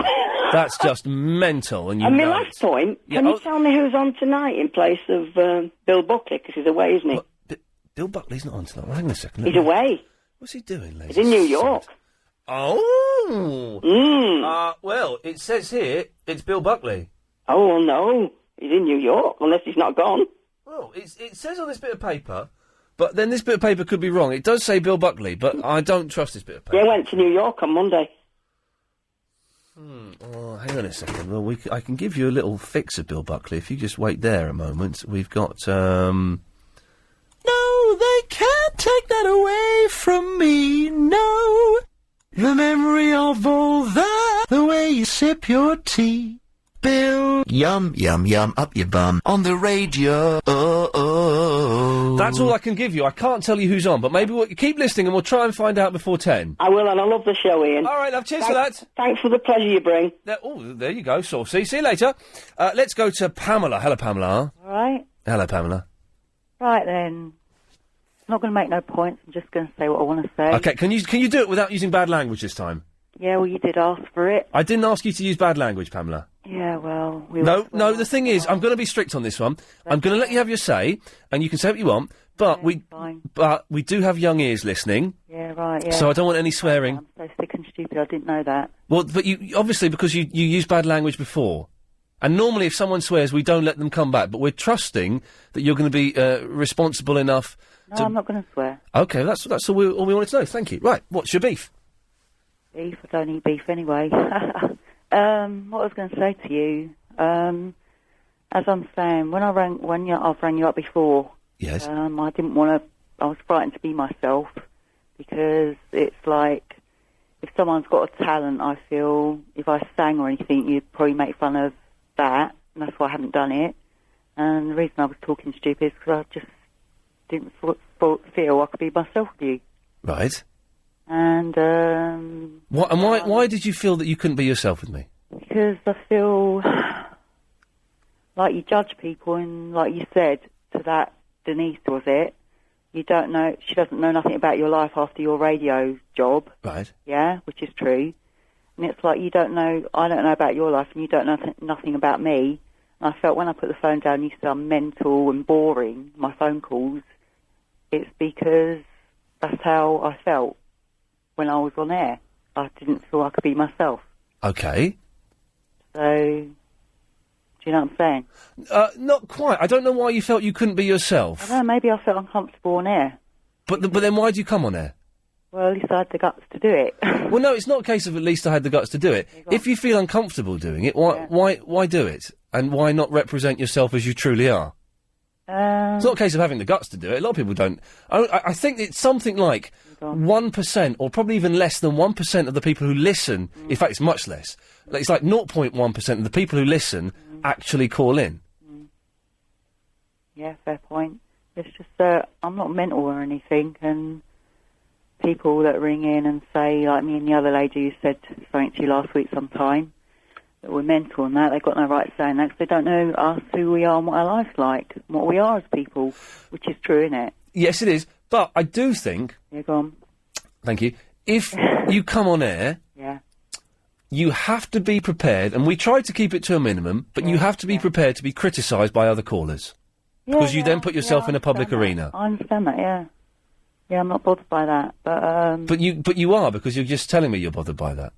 Yeah, well, I suppose people get sensitive to things sometimes, don't they? They do, but then again... Even yourself, probably. Yeah, but I'm kind of desensitised to it, but yes, of course I am. Yeah, But then I refer you to what I just said, that if you come on the radio, then you put yourself in a public forum, and you have to be prepared... You have to be prepared to have people say other things about you. Now, we try, as presenters, we try and keep that slagging off to a minimum, but it happens. Yeah, I know, I understand that. Yeah, I agree with that. It's just that time I came on, and you put Anthony on at the same time. Yeah. It's just that I personally came on to play a Beatles song, Here Comes the Sun, and all that for you. Right. I couldn't do that because you weren't quiet, and I ended up with Anthony on the phone, which I didn't really find, I was a bit, you know what I mean? Yeah, but... That's not the reason I phoned. No, I know, but as a new listener to the show, you wouldn't know that that's quite often a trick that I employ. Not a trick, that's the wrong word, that makes it sound deceptive. That's quite often a technique I employ... It's like to liven it up a bit, innit? To liven it up a little bit and to make it a little bit different from any other radio show. Yeah. So, in those situations, you mustn't take it personally, and if you don't get to do what you plan to do, well, that's fine, because I'm on 6 nights a week. Yeah, I know. I do know that, yeah. So, Sometimes I'd like to, be a bit jokey in that. Well, then do that. But then I think if you do that, people think you're nuts when you're not. When you try and cheer people up, you know what I mean? Don't care what other people think. Do you know what I mean? I was called a lanky idiot in Metro today. You know, so what? A lot of people are torn thin. I mean, not everyone's blooming. Exactly. Not everyone's what do you call it? Short and fat. Oh God, no, thank you. No. Well, yeah. Pamela, do you feel you've got your beef off of your chest? Yes. Do you feel that you can call in again and we can move past this? Yeah, because I don't hold grudges. Well, do you feel that I can cut you off now and you hold it against me because I have to go to the travel? That's fine. There we go, you see? That's the first proper beef sorted out. Now, if you've got a beef, 0870 9090 973. It's the travel news now. Here's Alan Joyce. And there are massive problems at the moment on the end.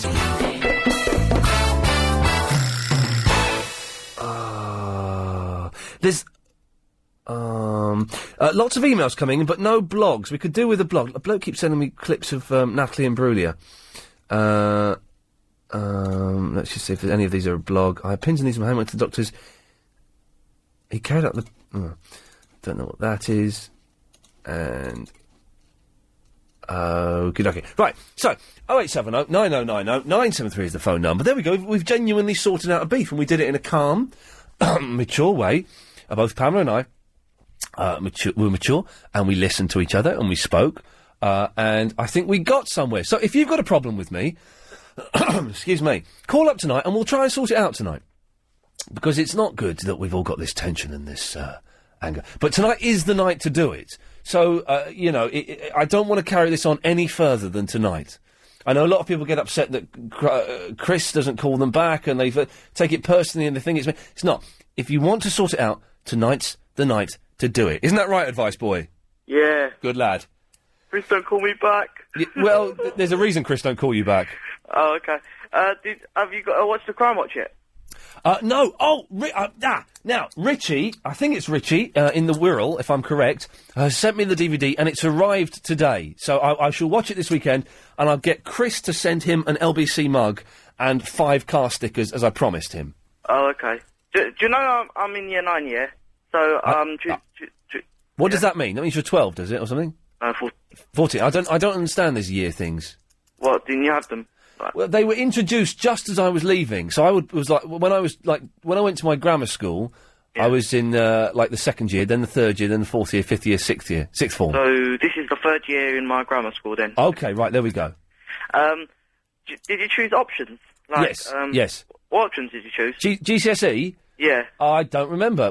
History, probably, geography, computer studies, German, I think I did. I don't remember. Do you think psychology is a good subject? Oh, yeah, I did psychology for my A-level. Yeah, I'm doing psychology. It's brilliant. Child development. Yeah. What? Child development? You can have that's a GCSE? Yeah. Unbelievable. And drama. Oh, okay, yeah, I was going to do drama, and then they dropped it just as I was about to do it, because my school sucked. You did performing arts, didn't you? At university I did, yeah. Oh, okay. It's just 3 years of dossing around, man. It was fantastic. Yeah, I know why Uma's not ringing in. What? Do you know Uma? Uma, yeah. Yeah, he's listening to BBC 7. He's doing what? He's listening to BBC 7. Well, what's on BBC 7 that's so good? Some crime story. Oh, really? Yeah. Oh. That's on now, is it? Yeah, Oh. And then 9:15 is Sherlock Holmes. Sherlock Holmes is 9:15?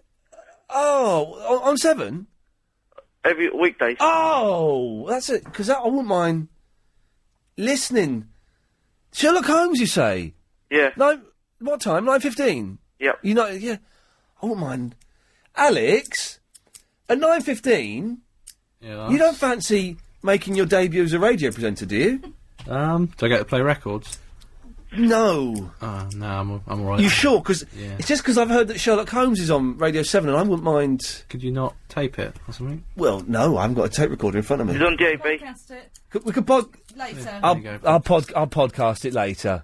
Yeah, you can do it on your website. I'll do it on my website. Do you know on the wireless.net, yeah?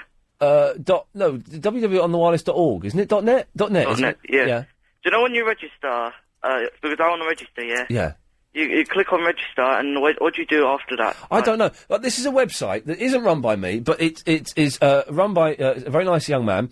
and you can go on there and you can talk about the show. And on Sunday nights, well, there used to be a chat room, and then they stopped doing it because it kept Ian getting... Lee forum or something. Yeah, it kept getting raided, but I'm going to suggest that he opens it up again, because I think the raiders have got bored of me now. Or is it the same Raiders that says the Fresh Prince of Bel-Air? It's those, which is a shame, because we've got some new alarms in case the raid... Do you want to hear one of our new alarms? Okay. Brace yourself for rubbish radio. This is a raid. Raid alert! So we've got those, but the raiders have stopped calling in now, so it's disappointing. And if we're suspicious of someone... Potential raid alert. It's good, isn't it? Chris got those. But yes, so... But I don't know... I don't really know about the registering there. Why is Chris not in today? Because he's resting, because he's been looking for new flats today. What a lazy... That's stupid. It's stupid. Yeah. And lazy. I know. And rubbish. Okay. Thanks, advice, boy. Okay, thank you, bye. Ta-ta. Is it Gloria? Oh, hello. Yes, it is. I've never seen Gloria spelt that way before. How do they spell it, then? The A and the I have been inverted. Well, there you go. It's Friday night. And shoulder's been spelt without a D. What is going on here? Flipping heck. How are you doing? I'm not going to ring up with a beef because I've never spoken to you before, and I'm so pleased What, to get through to you. Oh, I thought you were saying, please, that you'd managed to go this long without talking to me. That would be upsetting. How's your shoulder? I'm worried about it, Gloria. You know what? Yeah. Men are a little bit... They're scaredy cats. Don't say that I'm imagining it. No, you're scaredy cats. Yeah. The bottom line is, you know that women are supposedly have got a pain threshold 7 times plus a man. Okay. Because we're built to give birth and all that stuff. Yeah. That doesn't mean you don't feel pain. I just think that you're programmed to kind of ignore it and think it'll be all okay. Right.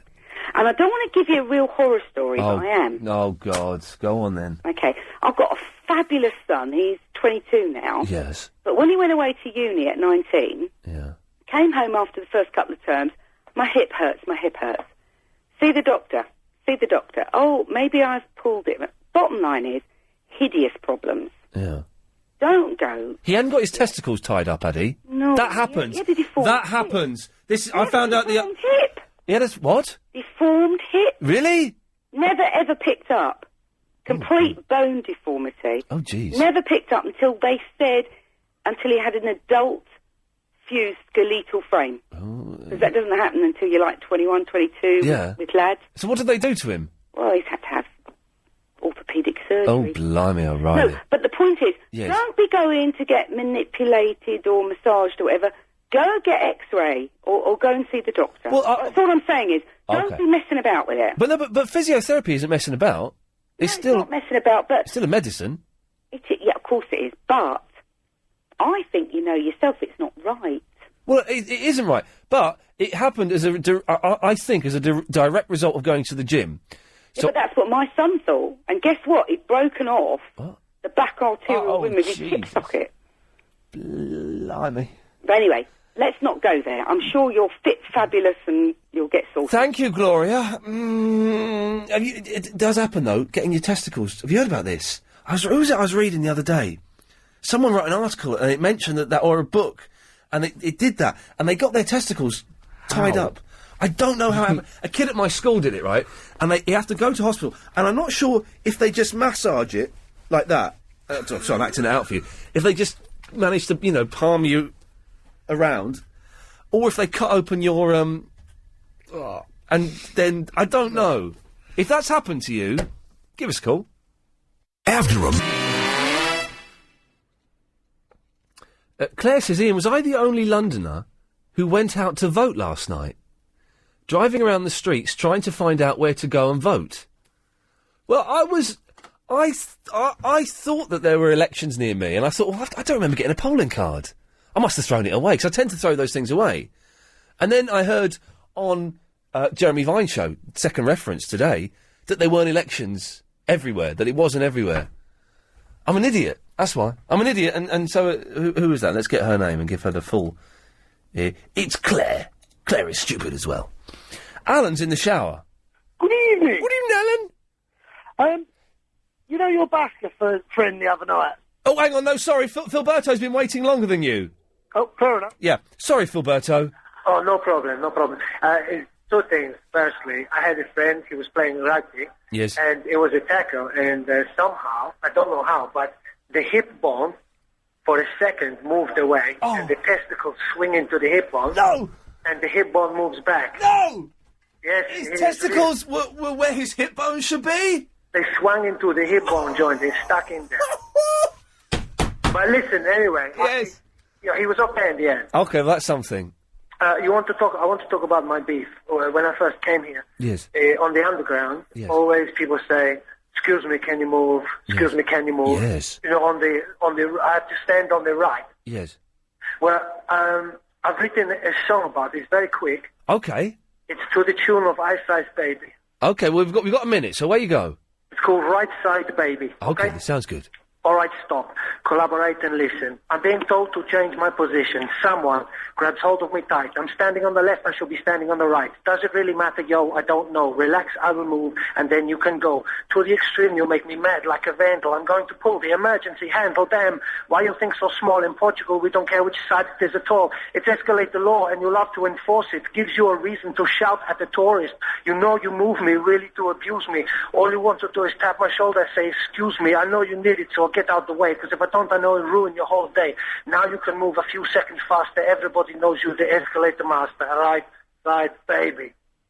Do. Hello? Roberto, you're a lyrical gangster, and it was brilliant, but what like it? But what really made it was you going, do. Do. Roberto, I've got to go. Thank you very much for that. Mwah. Yes. I swear to God, they are all potty this evening. They are all potty. Another hour of this. Sherlock Holmes is on at 9:15. I can't believe that. Good evening. Yes. Alan? Good evening. Are you aware of ladies' shoes? No, I'm not wearing ladies' shoes. No, are you aware of them? Yes. If I say the name to you, Jimmy Choo, are you aware of those shoes? I've heard it, yeah. Very, very expensive shoes. Posh shoes. Very expensive. The shoes are like £2,000 a pair. Ridiculous. What do you think Jimmy Choo, the person behind the shoes, looks like? Japanese? Well, I thought he was a Chinese fella, right? Yeah. It's not. It's a Caucasian, very sexy, well, quite sexy, well, very fit woman. She's not Chinese. I don't know if she's. I think she's British. What's Jimmy short for then? Well, I don't know. I always thought it was a Chinese fella. Yeah. And she's called Tamara Mellons. Well, that can't be her name, can it? Nah. And I'm reading it in the paper here. It says Tamara And she got some pair of melons. is the fashion tycoon behind Jimmy Choo's shoes. She's behind them, not wearing them. Well, she's wearing a pair of £2,000 court shoes into court. She's, she's quite attractive. And she's loaded. Yeah, That makes her more attractive. She's very, very rich. Here we go. Mrs. Mellon used a £150,000 loan from her father to turn the Jimmy Choo label, a little-known cobbler in London's East End, into a global fashion sensation. I never knew that. No, me neither. That has blown my mind. Anyway, Alan, what can I do for thee? Chuck, the other night. Oh, the busker? The excellent busker. He was good, wasn't he? He was excellent. I've found a fella who could equal that if you want another busker. Excuse him, what? Who? This fella, he could be the next Miles Davis or even Roy Castle. Yeah. He works outside of Camden Tube. Right. And he plays the traffic cone. Honestly, I'm tempted to say go and book him for me. It sounds genius. When is he around? Most days. Oh. Now, when you say he plays a traffic cone, yeah, does he play a traffic cone, or is he off his face just with a traffic cone up to his lips? It depends what way you look at it. Okay. I would put him in the top 5 traffic conists in London.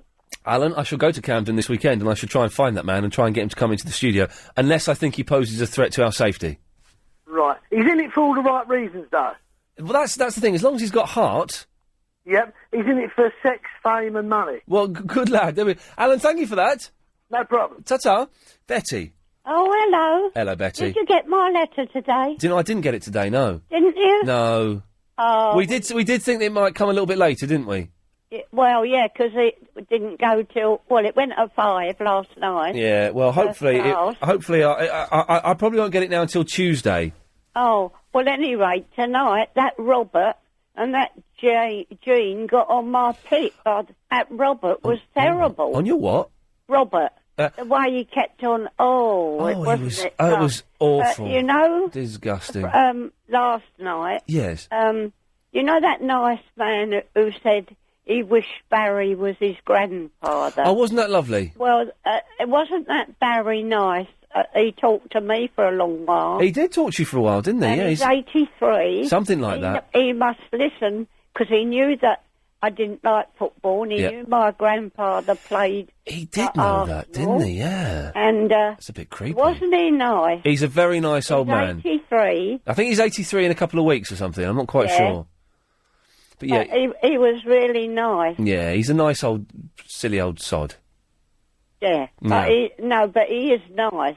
Okay. Not like that Robert tonight, wasn't that he? was awful. Oh, and he kept on interrupting while that Jean was talking. He was listening to the small faces. And he was giggling and laughing. Yeah, and listening to the small faces. Can't you turn them off? Anyway, about that shoulder... Are you a fan of the small faces? No. You don't like them? No. Do you know any small faces songs? No. I'm trying to find one. I've got one somewhere. You know that shoulder? Yes, my bony shoulder, and it's all gone. Do you phone... do you keep your on the phone all night? What? I've got a shoulder ache all the time, and pins and needles in my hands. Yeah. And when I sit on the settee and phone... But I'm not on the phone. Aren't you? No, no. The way it works here is I don't hold a phone. I've got a pair of headphones, which I wear, which is how I hear you, and then I've got a big microphone in front of me. So my hands are free.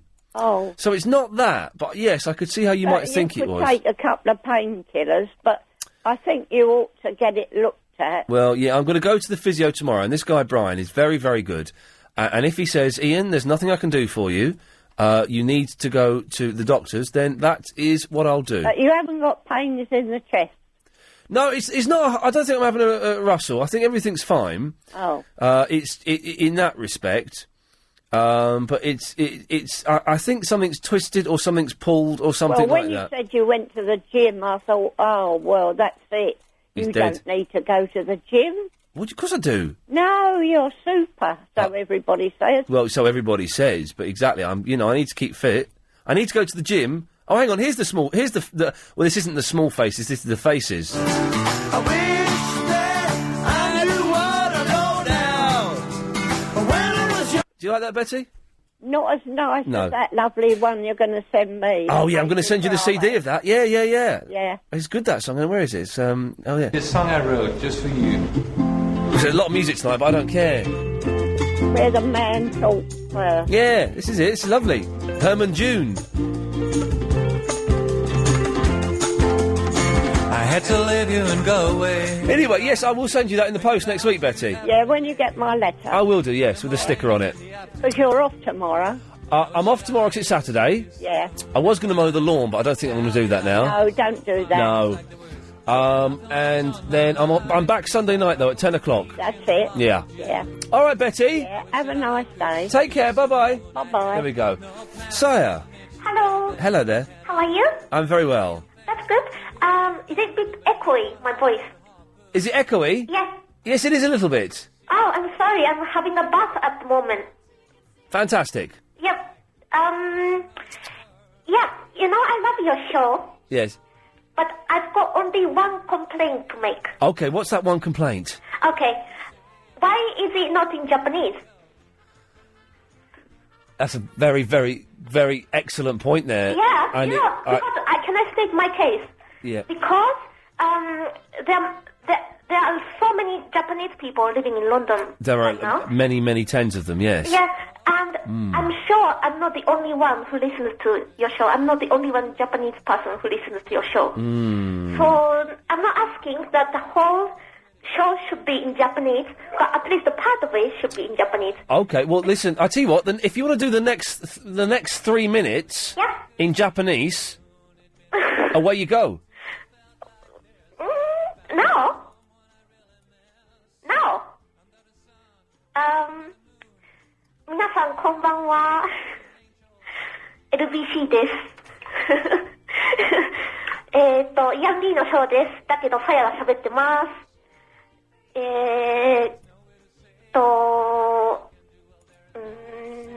何を言おうかしら。わかりません。I don't know what to say. That's English. I want it in Japanese. 何話そうかな。I can't think of anything. 今夜は皆さん何をしてますか？I don't know. Okay, I have to think about something. Yes, all right, see, you're a Japanese, and you can't even do 3 minutes. How am I supposed to do... I'm not sure, I've never done this before. But I can't... How am I supposed to do it in Japanese? You speak Japanese, and you can't do it for 3 minutes. So you told me you learned some Japanese too. Well, like I said, I've given you all of the Japanese. Hajimashite, dozo yoroshiku, Iain desu. That's all I know. Okay, I'll teach you some other useful Japanese phrase. So when someone who Japanese who can't speak a word of English calls in, you are prepared.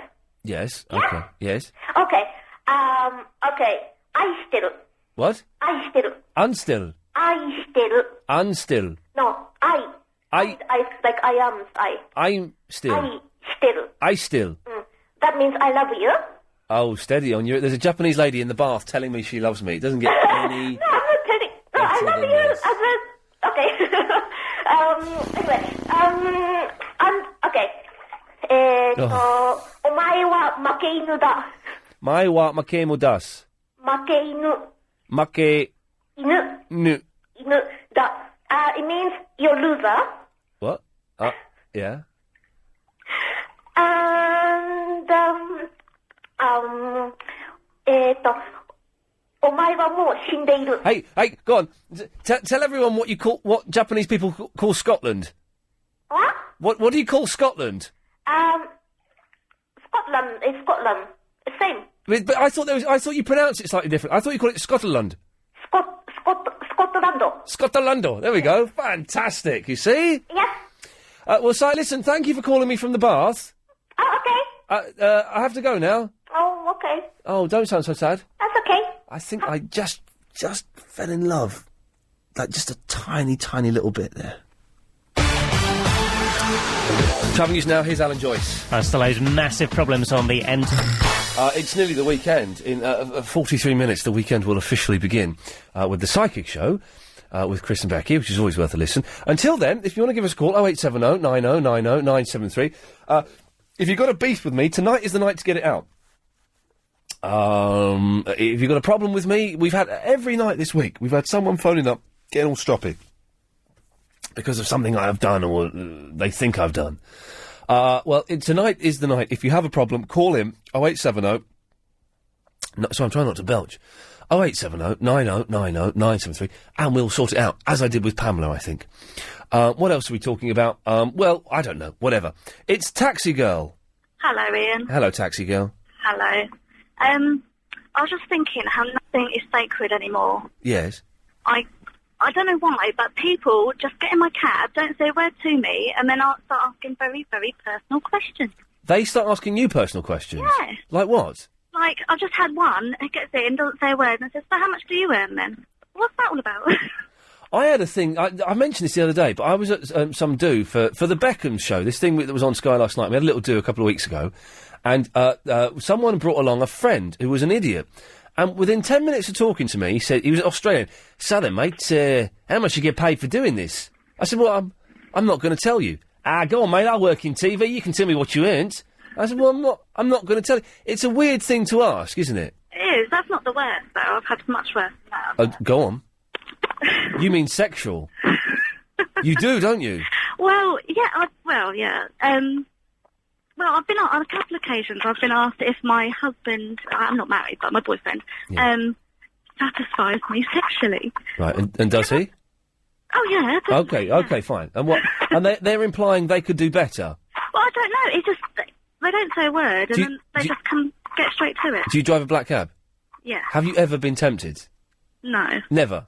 No. I must admit, it would be kind of cool to get into a black cab, right, and the driver, like, sexy lady, like, you don't want like, big bloke, and you go up an alleyway, well, hang on a minute, this isn't the way to my house. No, but this is, and then she gets in the back and then you do it. That would be kind of cool. I'm not saying that you would do that, obviously you won't, you've got a boyfriend, that's fantastic, but that would be kind of cool. And I guess maybe that's what they're angling for. Well, yeah, I mean, I only work nights, so you can imagine 2, 3 o'clock in the morning, lads get in my cab, haven't got anywhere with the girls in the local club, and So they crack me onto you. as the last resort. Oh, it doesn't sound pleasant doing that, to be honest. You get used to it. It's all good fun. Well, it's all good fun. So you love it. You love it when sleazy drunk blokes crack onto you. No, I don't. I don't mind if they tip me more than the blokes. Yes. That's all right, but... Well, there you go. All right, Taxi. Anything else? Thank you. No, that's all. Hope you should go Thanks. better. There we go. Ta-ta. Alex. Yeah, how's it going? It's going all right. Good, but the thing is, right, this man called in about this busker who busked with a traffic cone, right? Oh, yes. Yeah, I got a comment on this. I think it's the same bloke who bust outside my house. Okay. I promise you, right? 1 minute past 10 every night, yeah? Yeah. You just get this wailing noise. Yeah. From a traffic cone, and it's enough to drive you to hell. Seriously. It will drive you to hell. Yeah. Wow. I mean, I was so hellish one night. That's some journey. I know. I was so hellish one night. I was a demon. By the way, you've just reminded me. This Sunday's episode of Lost. Yeah. Are you watching Lost? No. Well, you should. This Sunday's. I can't get bored. I watched the first episode, but then I lost it, and I can't get bored to. This Sunday's is one of the best episodes ever. It is fantastic, and a lot of questions get answered. Oh, really? Is A it to lot do with of hell? questions. Huh? Is it the gateway to hell? The island. A lot of questions get answered. It's the gateway to hell, isn't it? A lot of questions get I answered. know. Well, you just answered it for me. Okay. You just answered the whole series to me. So I don't think I did just answer. I the whole don't need series to watch it now, do I? Well, no. Yes. Right. So. But I complained to this guy. Yeah, you complained to him. And he just it was terrible. Yeah. It doesn't matter, but whatever you do, don't bring him in the studio. It's, all right? I think I'm going to bring him into the studio. Because I don't want you to die. I don't want you to go to hell. He'll drag you to hell. Okay. Promise you. Okay. I'm going to cut you off now, Alex. All right. Yeah. Lindsay. Yes, are we going to talk about Squid, or are we just going to, I don't know what's going on? Are we going to talk about... Lindsay, turn your radio off. No. Well, you have... the radio off? Yeah, you have to. Lindsay!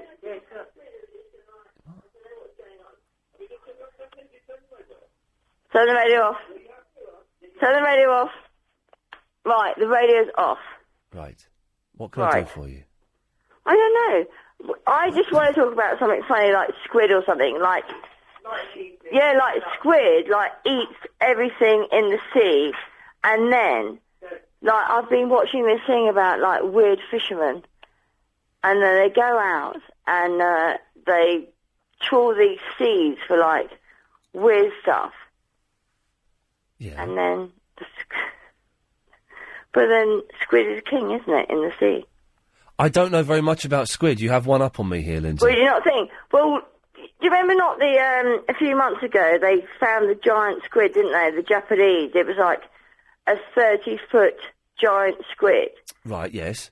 And they found it, but they weren't content with finding it. They had to kill it, drag it out of the sea. Right. Yeah? Yeah. So, Oceans of the Deep. I may need some help here, Martin. Squid. Martin who? Who's Martin? Is he your geologist? Who's Martin? Martin is the official LBC geologist. Martin? Marine biologist, you mean? Sorry, Marine biologist. I get it wrong every single Right, time. so what's going on? I just want to talk about squid. It's nice. It's what? Lice? It's nice. Bit of rice. Bit of rice. bit of rice and squid. Oh, really? Great place up in Camden Town on the Parkway. Do great squid. Look, I used to live in Camden for 3 years. I'm not living there anymore. It's funny. It's good. She doesn't live there anymore, Martin. No, I don't live there She anymore. used to live there for 3 years, but she doesn't live there anymore. No. Why don't you live there anymore? It's bloody trendy now, though. I don't live there anymore, and now it's trendy.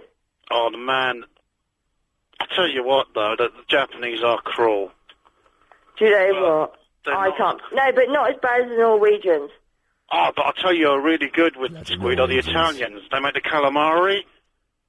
That's better, because they get it live and they chop the tentacles. I've seen it done. It ain't half good. I've done it. I did it for a boyfriend. I made him some bloody dish, and it gnawed me up. I had to, cut those tentacles off. It's horrible. What, you cut his tentacles? Not his tentacles. Oh, right. The squid's tentacles. Oh, okay. What, you go out with squids? Yeah, what is my point? Right. Yeah, Martin, what is Lindsay's point? I don't know. What is your point? I don't know. I just thought I'd, phone up and talk about squid and, be funny. Well, you did one of those two things. Have you seen SpongeBob SquarePants? I don't. That's like a kid's thing. Oh, no, they got a really... My 4-year-old daughter likes bloody... She's got a daughter? Oh, I've got two. I've got two. Oh, man, you got a 4-year-old daughter and you... I've got a 4-year-old and a 2-year-old. Those poor kids. Look, I'm a yummy mummy. Look. Oh, man, but I'll tell you what, the squid in SpongeBob ain't half good. I'm loving the squid. He's a bit miserable because he's always working behind the Krusty Krab. Yes. And he's miserable and he says, "Can I take your order?" Is he from Tintin? No, he's from SpongeBob SquarePants. SpongeBob SquarePants. I don't know that really because I don't watch TV with my girls. My girls don't. I don't allow them to watch. You'd really get into squid then. Yeah. Yeah, they don't really watch TV with me. Okay, well that's sad. Oh. Well, Lindsay, listen. Is that really bad? Is that really bad that I don't allow my children to watch TV? That's your own personal choice, and I'm sure it works well with you. Oh. Lindsay, thanks for calling. Thank you. Do call again, won't you? No, I will do. What else can we talk about? I don't know. God, she was... Oh, my God. Oh, by the way, can I just say that Helen's written on my screen, it's a good time to call in and get through.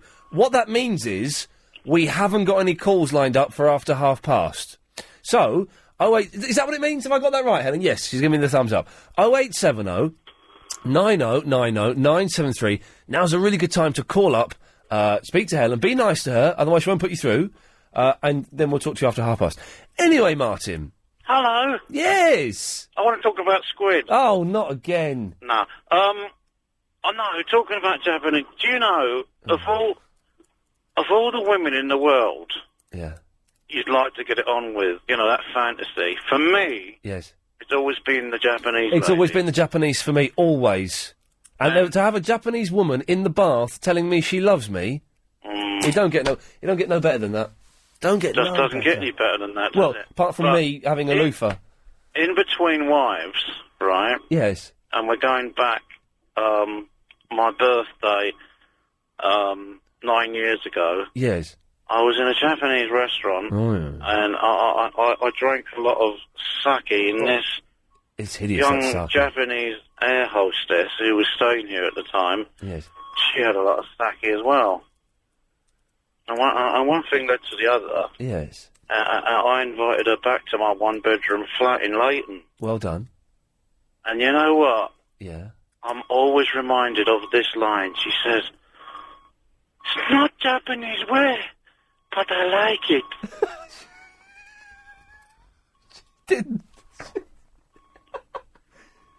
And I still... I've got a little bit turned on. Oh, man. It's not Japanese way, but I like it. Martin, thank you for that. All right, I hope it works out for you one day. Oh, yeah, so do I. Oh, dear. I feel dirty, but I feel sexy at the same time. What a marvellously empowering feeling that is. OK, there we go. It's the last 30 minutes of the show before the Psychic Show. And as we said, now is a particularly good time to call in as the lines are a little bit... I don't know why. Maybe the show's been boring this evening. I think when Helen produces, it's got a little bit of class that Agent Chris's shows just don't have. Doesn't seem to muster. 0870 90 90973 is the phone number if you want to give us a call. And hopefully, fingers crossed, touch wood, we'll be speaking to someone after the latest news. An artist. 0870 90 90 973. Yes, Luigi. Hello? Hello? Yes? Hello? Oh, God. Yes, Luigi, you're on the wireless. For a little bit, at least. Pardon? Yeah. Well, thanks for calling. Is this Mr. Iain Lee? I'd like to talk about... Yes. Okay. Troy. Guilty. Yes, hello. Hello. How's Tricks? Yes, Tricks are fine. Okay, so, what happened about this Indiana Jones 4 audition you were going to sort out for me? The what, sorry? The Indiana Jones 4 audition you were going to sort out. Just remind me of what the hell you're talking about. Oh, okay, last time I called in, I mentioned Indiana Jones 4. Yes. Wondering whether or not there's any likelihood that they're going to be filming over in Elstree. Yes. And I was asking if it's possible that you could probably give me some kind of assistance in trying to track down the appropriate personnel I needed to speak to. I think I did give you assistance in telling you to look on the internet, didn't I? You told me that I was an idiot. Now, what if I told you that I actually don't have a computer and I'm not actually rigged up to the internet and that I'm a very low-tech man living in a very high-tech world? I would tell you to go to a library and get an old lady to show you what to do. I'm sure you would, man, but how much would she charge? Well, nothing. Right, okie dokie. Right, so, okay, right, situation happens to me, yeah? Yes, Troy. Last year, at the, you know the Who were playing at the Hyde Park Calling Festival? The Hyde Park Corner, yes, the Who, yes. You're familiar with this, yeah? Yes. Well, I acquired a backstage ticket, right, because I'm a musician, I don't know if you know, you've been doing this thing all week about busking on the underground, haven't you? No, we had a busker in one day. You had him in yesterday, didn't you? And he wasn't on the underground, and we had him in on Wednesday. All right. Sorry, you got to appreciate. I might have missed half the show. I just catch little bits and dribbles. Okay, yeah, fair enough. So where was he? On the South Bank. Yes. Right. Well, is he the one who plays outside, like, was it the Royal Festival Hall? He plays a little bit further down. Right. Is he the one who plays with those guys who stand like silver statues? No. He's not that one. Does he play amplified or does he play acoustic? He has a little tiny amplifier and a little beatbox. Right. Okay. So, what kind of stuff was he playing? What's this got to do with the Who, Troy? Right, okay, well, look, the point is, let me cut to the quick. Please do. Yeah, well, I'll try to. I don't want to take up too much of your show. Okay. I acquired a backstage pass last year, tried to get my way in backstage. Yeah. I ended up having a bit of a to-do and a ruckus with the security guards because they weren't prepared to believe that I'd acquired the pass through honest means. And I ended up... How did you acquire the pass? Truth be told? Truth be told? Truth be told, I found the pass. It was discarded somewhere in Hyde Park. Now, I'd made a boo-boo because effectively what had happened was it was a pass that would have belonged to a crew member who was playing, who was working there on the night that Roger Waters played. Yes. And they'd thrown it away. Now, the terms and conditions on tickets about access to the festival obviously is stipulated on the back of the ticket. However, these backstage passes don't indicate anything whatsoever about terms and conditions.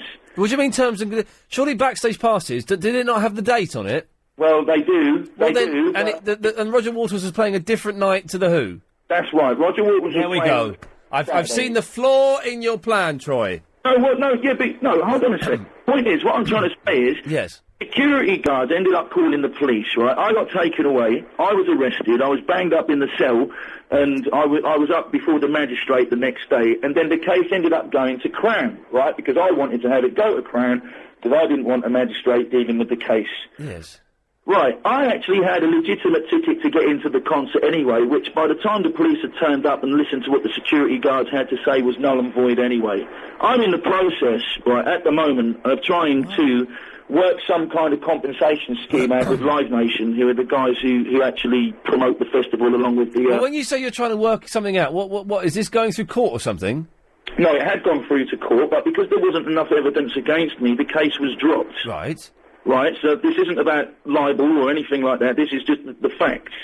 I'm in Well, the this is the facts as you're telling them to me. Well, of course, there's three sides to every coin. Don't get me wrong. There's, the heads and there's the tails, and then there's the edge. So, don't get me wrong. So far we've had the Who, the police, and you two.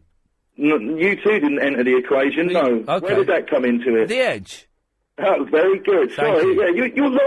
See, you're faster than a speeding bullet when it comes to these. More powerful than a locomotive. Well, absolutely. I guess that's why you're obviously a radio presenter. Well, you're light years ahead of me when it comes to this, but all I'm asking you is, right, what do you think should be done as a result of this purely on the premise that I had to do time in Chokey and I had to visit certain Crown courts on numerous occasions and solicitors were involved and all kinds of What do I think should be done? What do you think? Truth be told? Sorry? Truth be told? Well, your version of the truth, yes. I think they should sue you. On what grounds? On the grounds that you were lying about. I mean, I don't know exactly what you said, but the fact that you're saying I'm lying. What makes you think that I'm lying? Well, I know for a fact that you've already told a lie. Well, you know, am I on a lie detector here or something? You're on the Iain Lee human lie detector, which is better than any lie detector. Come on, because okay, I listen and I spot inconsistencies, and there is one massive inconsistency. Sorry, which was the massive inconsistency? If you shut up for 10 seconds, I'll tell you.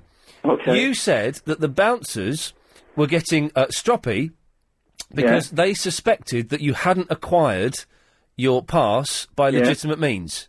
By honest means? Yeah. Well, and you were obviously telling them that you had acquired it by honest means. Well, they suggested that I'd stolen it. You were telling them you had acquired it by honest means. I hadn't acquired it by dishonest means. But so what were you how were you telling them you'd acquired it? Well, actually, the point. No, Troy. I'm not going to invade it. I'm not going to invade answering your question. Answer the question. Okay, I'm the bouncer. Right. I don't believe you got this pass by honest means. How did you get it? Like I just told you, I actually found it discarded in Hyde Park. Well, then they're not going to let you in, then, are they? If you found it discarded, they're obviously not going to let you in, and they're not going to let you in if it's got the wrong date on it as well. You're missing some vital components of what actually did happen. Give me the vital components very quickly, because I'm getting bored. Well, then you don't want to hear it then, do you? I was asking for some assistance. You can't be bothered listening to my case, can you? I need some assistance, Ian. But I think they're in the right and you're in the wrong. Right, so that's why I got banged up then, and don't you think I've served my penalty? But why are you trying to get money off of them? That doesn't have to necessarily be money. I was hoping that maybe... Why are you trying to get anything off of them? I'm trying to get some assistance, bruv. I'm a musician. I busk on the underground. I've served time in the tunnels. What's wrong with asking for a little bit of camaraderie from people who promote these kind of festivals? But they promote The Who and Roger Waters, and you tried to rip them off. Rip them off? Hold on. What was I trying to rip them off of? You were trying to sneak backstage a rock concert, and... Do you call it bragging? Do you call it being an opportunist? What do you call it? I call it trying to sneak backstage at a rock concert, and as we know... I was just trying to network, my friend. Well, there's networking, and I don't know if you're aware, and I'm not in any way saying that you're like this, but a lot of rock stars and famous people have been killed by mental people just trying to network. Oh, well, I mean... So you have to have, at these events, and I'm sure you understand that... You're the most mentalist on the radio that there is, my friend. And I'm not trying to sneak backstage at a Who concert. Oh, you have to have... I'm sure if you had been, you'd have got in. You have to have, at these events, the tightest security you can have for the protection of the people involved. You understand that, don't you? Tight is definitely the most colourful descriptor I think you could probably want to fess up to at this moment in time. Okay, now... If they were aware of my circumstances and realised that I'm time served in the tunnels, that I'm a competent musician... They wouldn't let you in. Well, do you think... They wouldn't let you in. Well, okay, well... They're not just going to let a busker in. Right, what difficulty, what kind of obstacle, right? I appreciate what you're saying about nutters and so on and so forth, but... Right. How does a person, right, walk the very, very fine line between what is supposed to show keen and willing and what is then supposed to be considered as being... You've shown keen. You tried to sneak into the back of into a Who concert, and I must admit, I've got friends who've managed to get backstage at concerts just by being a little bit more on the ball than you are. It failed. It didn't work. Hold on, my friend. Right, listen. Project. I have actually worked right on a voluntary capacity for various festivals and music. I'm. Hang on a second. I'm just going to check one thing. Sally, Yes. are you bored of this? I'm actually quite intrigued. Oh, okay. We'll carry on then. If you were bored, I was going to cut him off. But you're intrigued. We'll carry on. Yes. Go on, Troy. Who are you going to carry on with, Sally or myself? With yourself. Okay, because I was going to say Sally can wait for a moment there. Don't look back in anger. But anyway, the point being is, right, a man needs to make his own luck in life. He needs to create his own luck, right? He's gone to these kind of events in the past. He's managed to blag his way, and he hasn't actually shot anyone or maimed anyone or injured anyone. He's actually come away and he's been able to network. Tell me, well, if friends of yours have managed to blag their way in backstage, then why weren't they arrested? Because you say that they were more on the ball. And They were a lot cleverer than you. I don't understand. This is not... I know you don't understand, because that's because they're a lot cleverer than you. Yeah, I'm not intelligent enough to figure it out, am I? I'm a dumbass, me. Right? Help me out, Ian. Yeah, help me out here. Right? You're a musician yourself, yeah? You've managed to open a lot of doors for yourself. Maybe that's through your agent or through creating your own luck or whatever. But where is, like I say, the fine line between showing keen and willing and then showing just pure lunacy? There is no fine line. There is no. Right, you've got to try and create your own luck. Nonsense. Don't be so stupid. Yeah, well, I tried to create my own luck. Okay, and you muffed it up. I guess it's partly because you're actually quite dull and irritating. That is another reason they wouldn't let you in. Listen, Troy, you have to go around. You have to do what you can do. You have to push it as much as you have to shut up every now and then and listen. You have to push it as much as you can. You have to keep your fingers crossed and hope the wind's blowing in the right direction. That's how I got where I am. That's how other people get where they are, and that's what you have to do. You have to stop being bitter that some people are more successful than you, and you have to shut up and listen. It's not the case at all. This is popularity competition. Right. Troy, I'm actually getting a little bit bored of you now.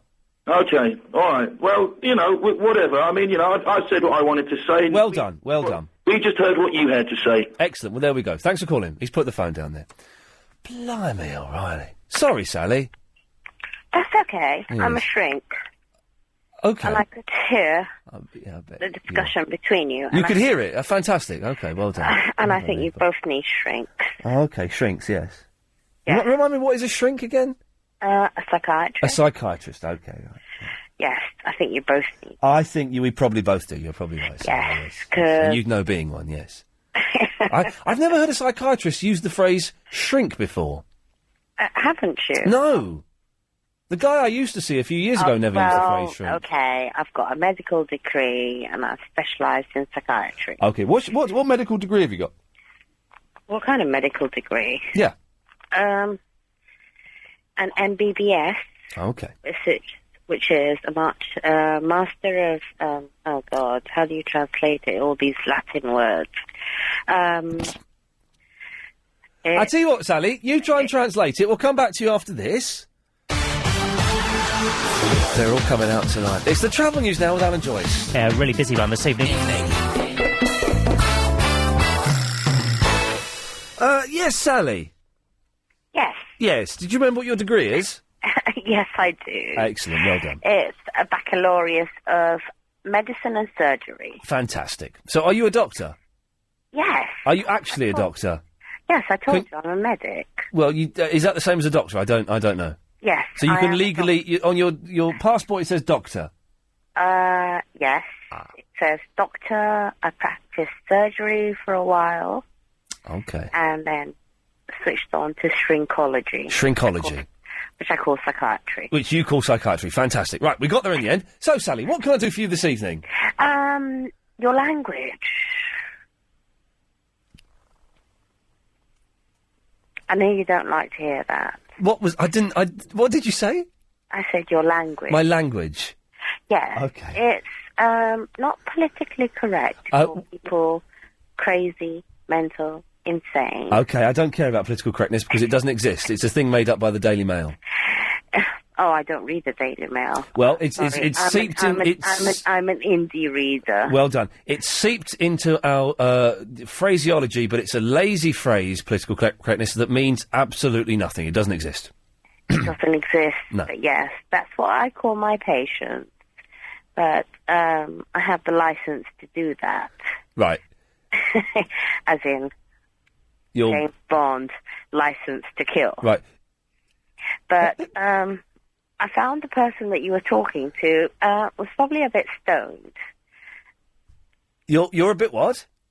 Not me. The previous person you were talking to. Well, no, we can't say that, Sally. I'm sure that none of my callers have been taking drugs this evening. We can't say that because that's libelous. No, Sally, I'm going to be very strict with you on this one. It's libelous to imply that any of my callers have taken drugs. No, I didn't say. I said... Well, you did, Sally, and I need to be very... Sally, you need to shut up, and I need to be very clear on this, or we'll both get in trouble. So I'm trying to help you here, so listen. Okay. I'm sure that none of my callers tonight have taken any drugs at all. I'm very sure of that. Excellent. Next point. Next point, nothing. I just think you have an excellent show. Well, thank you, Sally. That's all I wanted to call and say, actually. And I think that you guys working in the medicine business do an excellent job. Yes, and I'm sure you're a great musician. I'm not really much of a musician at all. Well, that's just what I heard in this long, intriguing conversation. Intriguing, yes. Yes, Yes. very intriguing. Intriguing. Yes. Yes. And good luck with everything else. Thank you, Sally. Good luck with your career at working as a medic. Yeah, well, I'm a consultant. Medic consultant. Yes. Excellent stuff. All right. Well, good night for now. Good night for now. Yeah, well, I need to get ready for my next morning. I work mornings. So you're getting ready for your next morning? Yes. And are you working Saturday morning? Absolutely. Fantastic. There's nothing fantastic. No. Someone has to look after my patients. Of course they do. And someone has to look after my junior doctors. And if I don't do that... Then who will? Can you tell me anything about your patients? Who are you seeing tomorrow? Who am I seeing tomorrow? Yes. That's confidential. Oh, you couldn't just sneak us a little bit of information? No. Hang on 1 second. Line 8, you're on the wireless. Care in the community. I don't even want to talk about that. You don't. Who does want to talk about it these days? Yes. Oh. A total fiasco. Isn't it a fiasco? Well, Sally, thank you for calling in, and once again, I'm literally saluting the medical profession. Well, I hope you all appreciate what we do. I'm sure we all do. And I actually discovered your show very recently. Brilliant. 3 days ago. Oh, yeah. I was looking for BBC 4. Oh, BBC 4, yes. You're bonkers, yes. Yes, you're bonkers, aren't you? You are actually a mental. I was trying to tune in my radio. Yes. And, to BBC 4. And you stumbled across this. Well, yeah. And How marvellous. God, what is this? Radio 5? I don't know what that means. Well, I don't know, but I thought Radio 5 was like a kind of talk place. I think so. Where they talk about sports, mainly. Yes. So I kind of stumbled across this, and I thought, oh. And then I heard that you're... who's the guy who comes on in the morning? Because apparently I've just been out of touch for such a long time. Nick Ferrari? Yeah, the Jaguar guy. The Jaguar guy, yes. Yeah, Ferrari. Yes. Right. I thought he was going to be Mayor of London. I thought so too. It turns out he was actually just talking out of his backside to get a bit of publicity. Oh. Anyway, Sally, thanks for calling in. Well, you have a good night. Ta-ta. Get off too. You got to get up soon for your next morning, yes? Yes. Oh, and I needed to ask about something else. Oh? A very nice lady, I can't remember if I heard her last night or this morning, but she was talking about how women can't save women. Women can't save women? Sorry, money. Right. You can tell that I'm getting more and more tired by the minute. Tired, yes. Yeah, no, not drunk. I can't afford to do that. No. Not on your doctor's salary, no. No, not when I'm working the next day. Yes. God almighty. I'd be at the pub if I was doing that. Yes. Well, thanks, as I say, thanks for calling. Well, do you recall the name of the book? Yes, it was called, I do recall the name of the book. It was called Women Who Can't Save Money. Yes, or something like that. That was the name of the book. Are you sure? I'm 100% sure, yes. I really do have to go now. Okay, bye. Ta-ta. Flippin' heck, they're all coming out to play this evening, aren't they? God, if she's a doctor, that's Albert! Yes, Ian, man. Yes, oh... it's just relentless. Oh, Jesus, that woman took ages, blood. I'm sorry she took ages. Oh, I was on the phone for how Hang on, Albert, 1 second, I'm going to turn your fader down. Oh. Helen, what the hell are you doing to me tonight? This is 3 hours of just fruitcakes. Yes, Albert? You just called me a fruitcake? No! Not you, I was talking about her. Oh, so why am I then? I'm not a fruitcake, am I? No, I was talking about the lady before. Yeah, Yes. doctors, I hate doctors. Oh, it's not a good programme, is it? No. No. Anyway, Albert, we've not got much time, thank God, so what can I do for you? Right, Japanese women, mate. Yes? Right, I've got a bit of Japanese in me. Right. Right, well, you were talking about Japanese women in a way I do really like. Okay, what were we saying about Japanese women that you didn't really like? You said you like them in the bath. There was a girl who was Japanese, she phoned me up, she was in the bath. I thought that was a nice image. No. What's there not to like about that? I'm Hindu. No, that's disrespectful. Okay, Albert, we'll find out what the hell you're wittering on about, if we can, after this. My favourite. They're getting ready next door for the Psychic Show at 10. So, Albert, yes, you've got a bit of Japanese in you, but you're a Hindu, and you were offended about me talking about a Japanese lady in the bath. Yes. Even though she called me up from the bath and told me she was in the bath. Yeah. Okay. You know what we do to women like that? To phone people like you and do talk about stuff like that. I'm not sure I want to know. We chop off their face. Okie dokie, there we go. What a nasty piece of work he was. Let's go to Sue in Gravesend. Hi. Hello, Sue. No, do calm down. I'm calm. I'm ridiculously calm considering what Sorry. I've been to. Helen, we get It's over very soon. When is Chris back? Is he back on Sunday? Sunday, Monday. I'm going to have a word with Maxie Allen about you. I think you should. Yes. I really think you should. Yes. That woman, no way was she a psychiatrist. Do you not think? No. What makes you think that, Sue? Seriously? Yes, seriously, folks. Yeah. Yeah. You can fool all of the people some of the time if you're extremely stupid. Yes. Yes. Yes. Okay, so thanks for coming on and making some noises. I hope this is the last call we have time for. It's Andrew. Oh, cheers, mate. Oh, are you a former producer, Andrew? Yes. Do you know what I could have done with you tonight? Oh, I don't know. mate. I don't know if I've upset Helen or something, but this is. I'll tell you something, mate. Yes, sir. The only sanest person I've heard tonight was Pamela. Yes. Yes, and that was good because we spoke calmly and exactly. considered what we were saying, and everyone else has been an Everyone absolute left happy. dingbat. And I thought I was listening to it and I thought, what's going on? If you've just tuned in and you've missed the last 3 hours, please go and get the podcast and listen to it at the I'll weekend get it. because it's worth money. Yes, this is worth the 6-month subscription alone. Oh, definitely. Oh, mate. Andrew, listen, I've got to move on because I was squeezing Patrick, but thank you for that. No problem, mate. Cheers, fella. Let's go to Patrick very quickly. You're the last call on this show, Patrick. Oh, yeah, hi, Ian, the first-time caller. Hello, mate. I've only got about 20 seconds. Yeah, just got to the end of the programme. Talking about politically incorrect, you being politically incorrect, we heard the word shrink. Yes. If that's not politically incorrect, what is? Yep. And also we heard the word stoned. Yes. And also, when the conversation was about to end, it was prolonged again by this expert for another 10 minutes, I think. I know, I was trying to get out, and then suddenly she came back, and she snuck back in the... Well, you know, I'd hate to be in an appointment there. Yeah. You're about to go out the door, and she call you back in for another 10 minutes. And you end up paying for another hour. Patrick, I've got to go. Listen, mate, thank you very much for that. So, that was some kind of show.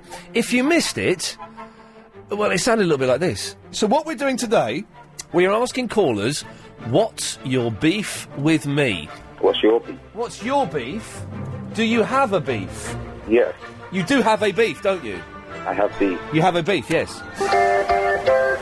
The fairy tales, they're not for me. And I saw her face, now I'm a believer. I like wearing ladies' knickers. Is that a problem? You're like the lady up the road. Did you know that, Jean? You're like the lady up the road. Oh, he said. Yes. Tonight, that Robert and that Jean got on my pit. All right, stop. Collaborate and listen. I'm being told to change my position. Someone grabs hold of me tight. I'm standing on the left. I should be standing on the right. Right, baby. Do. 今夜は皆さん何をしてますか It's not Japanese way. but I like it. Okay, stop. Flippin' heck. That's it. Psychic shows up next. Becky and Chris.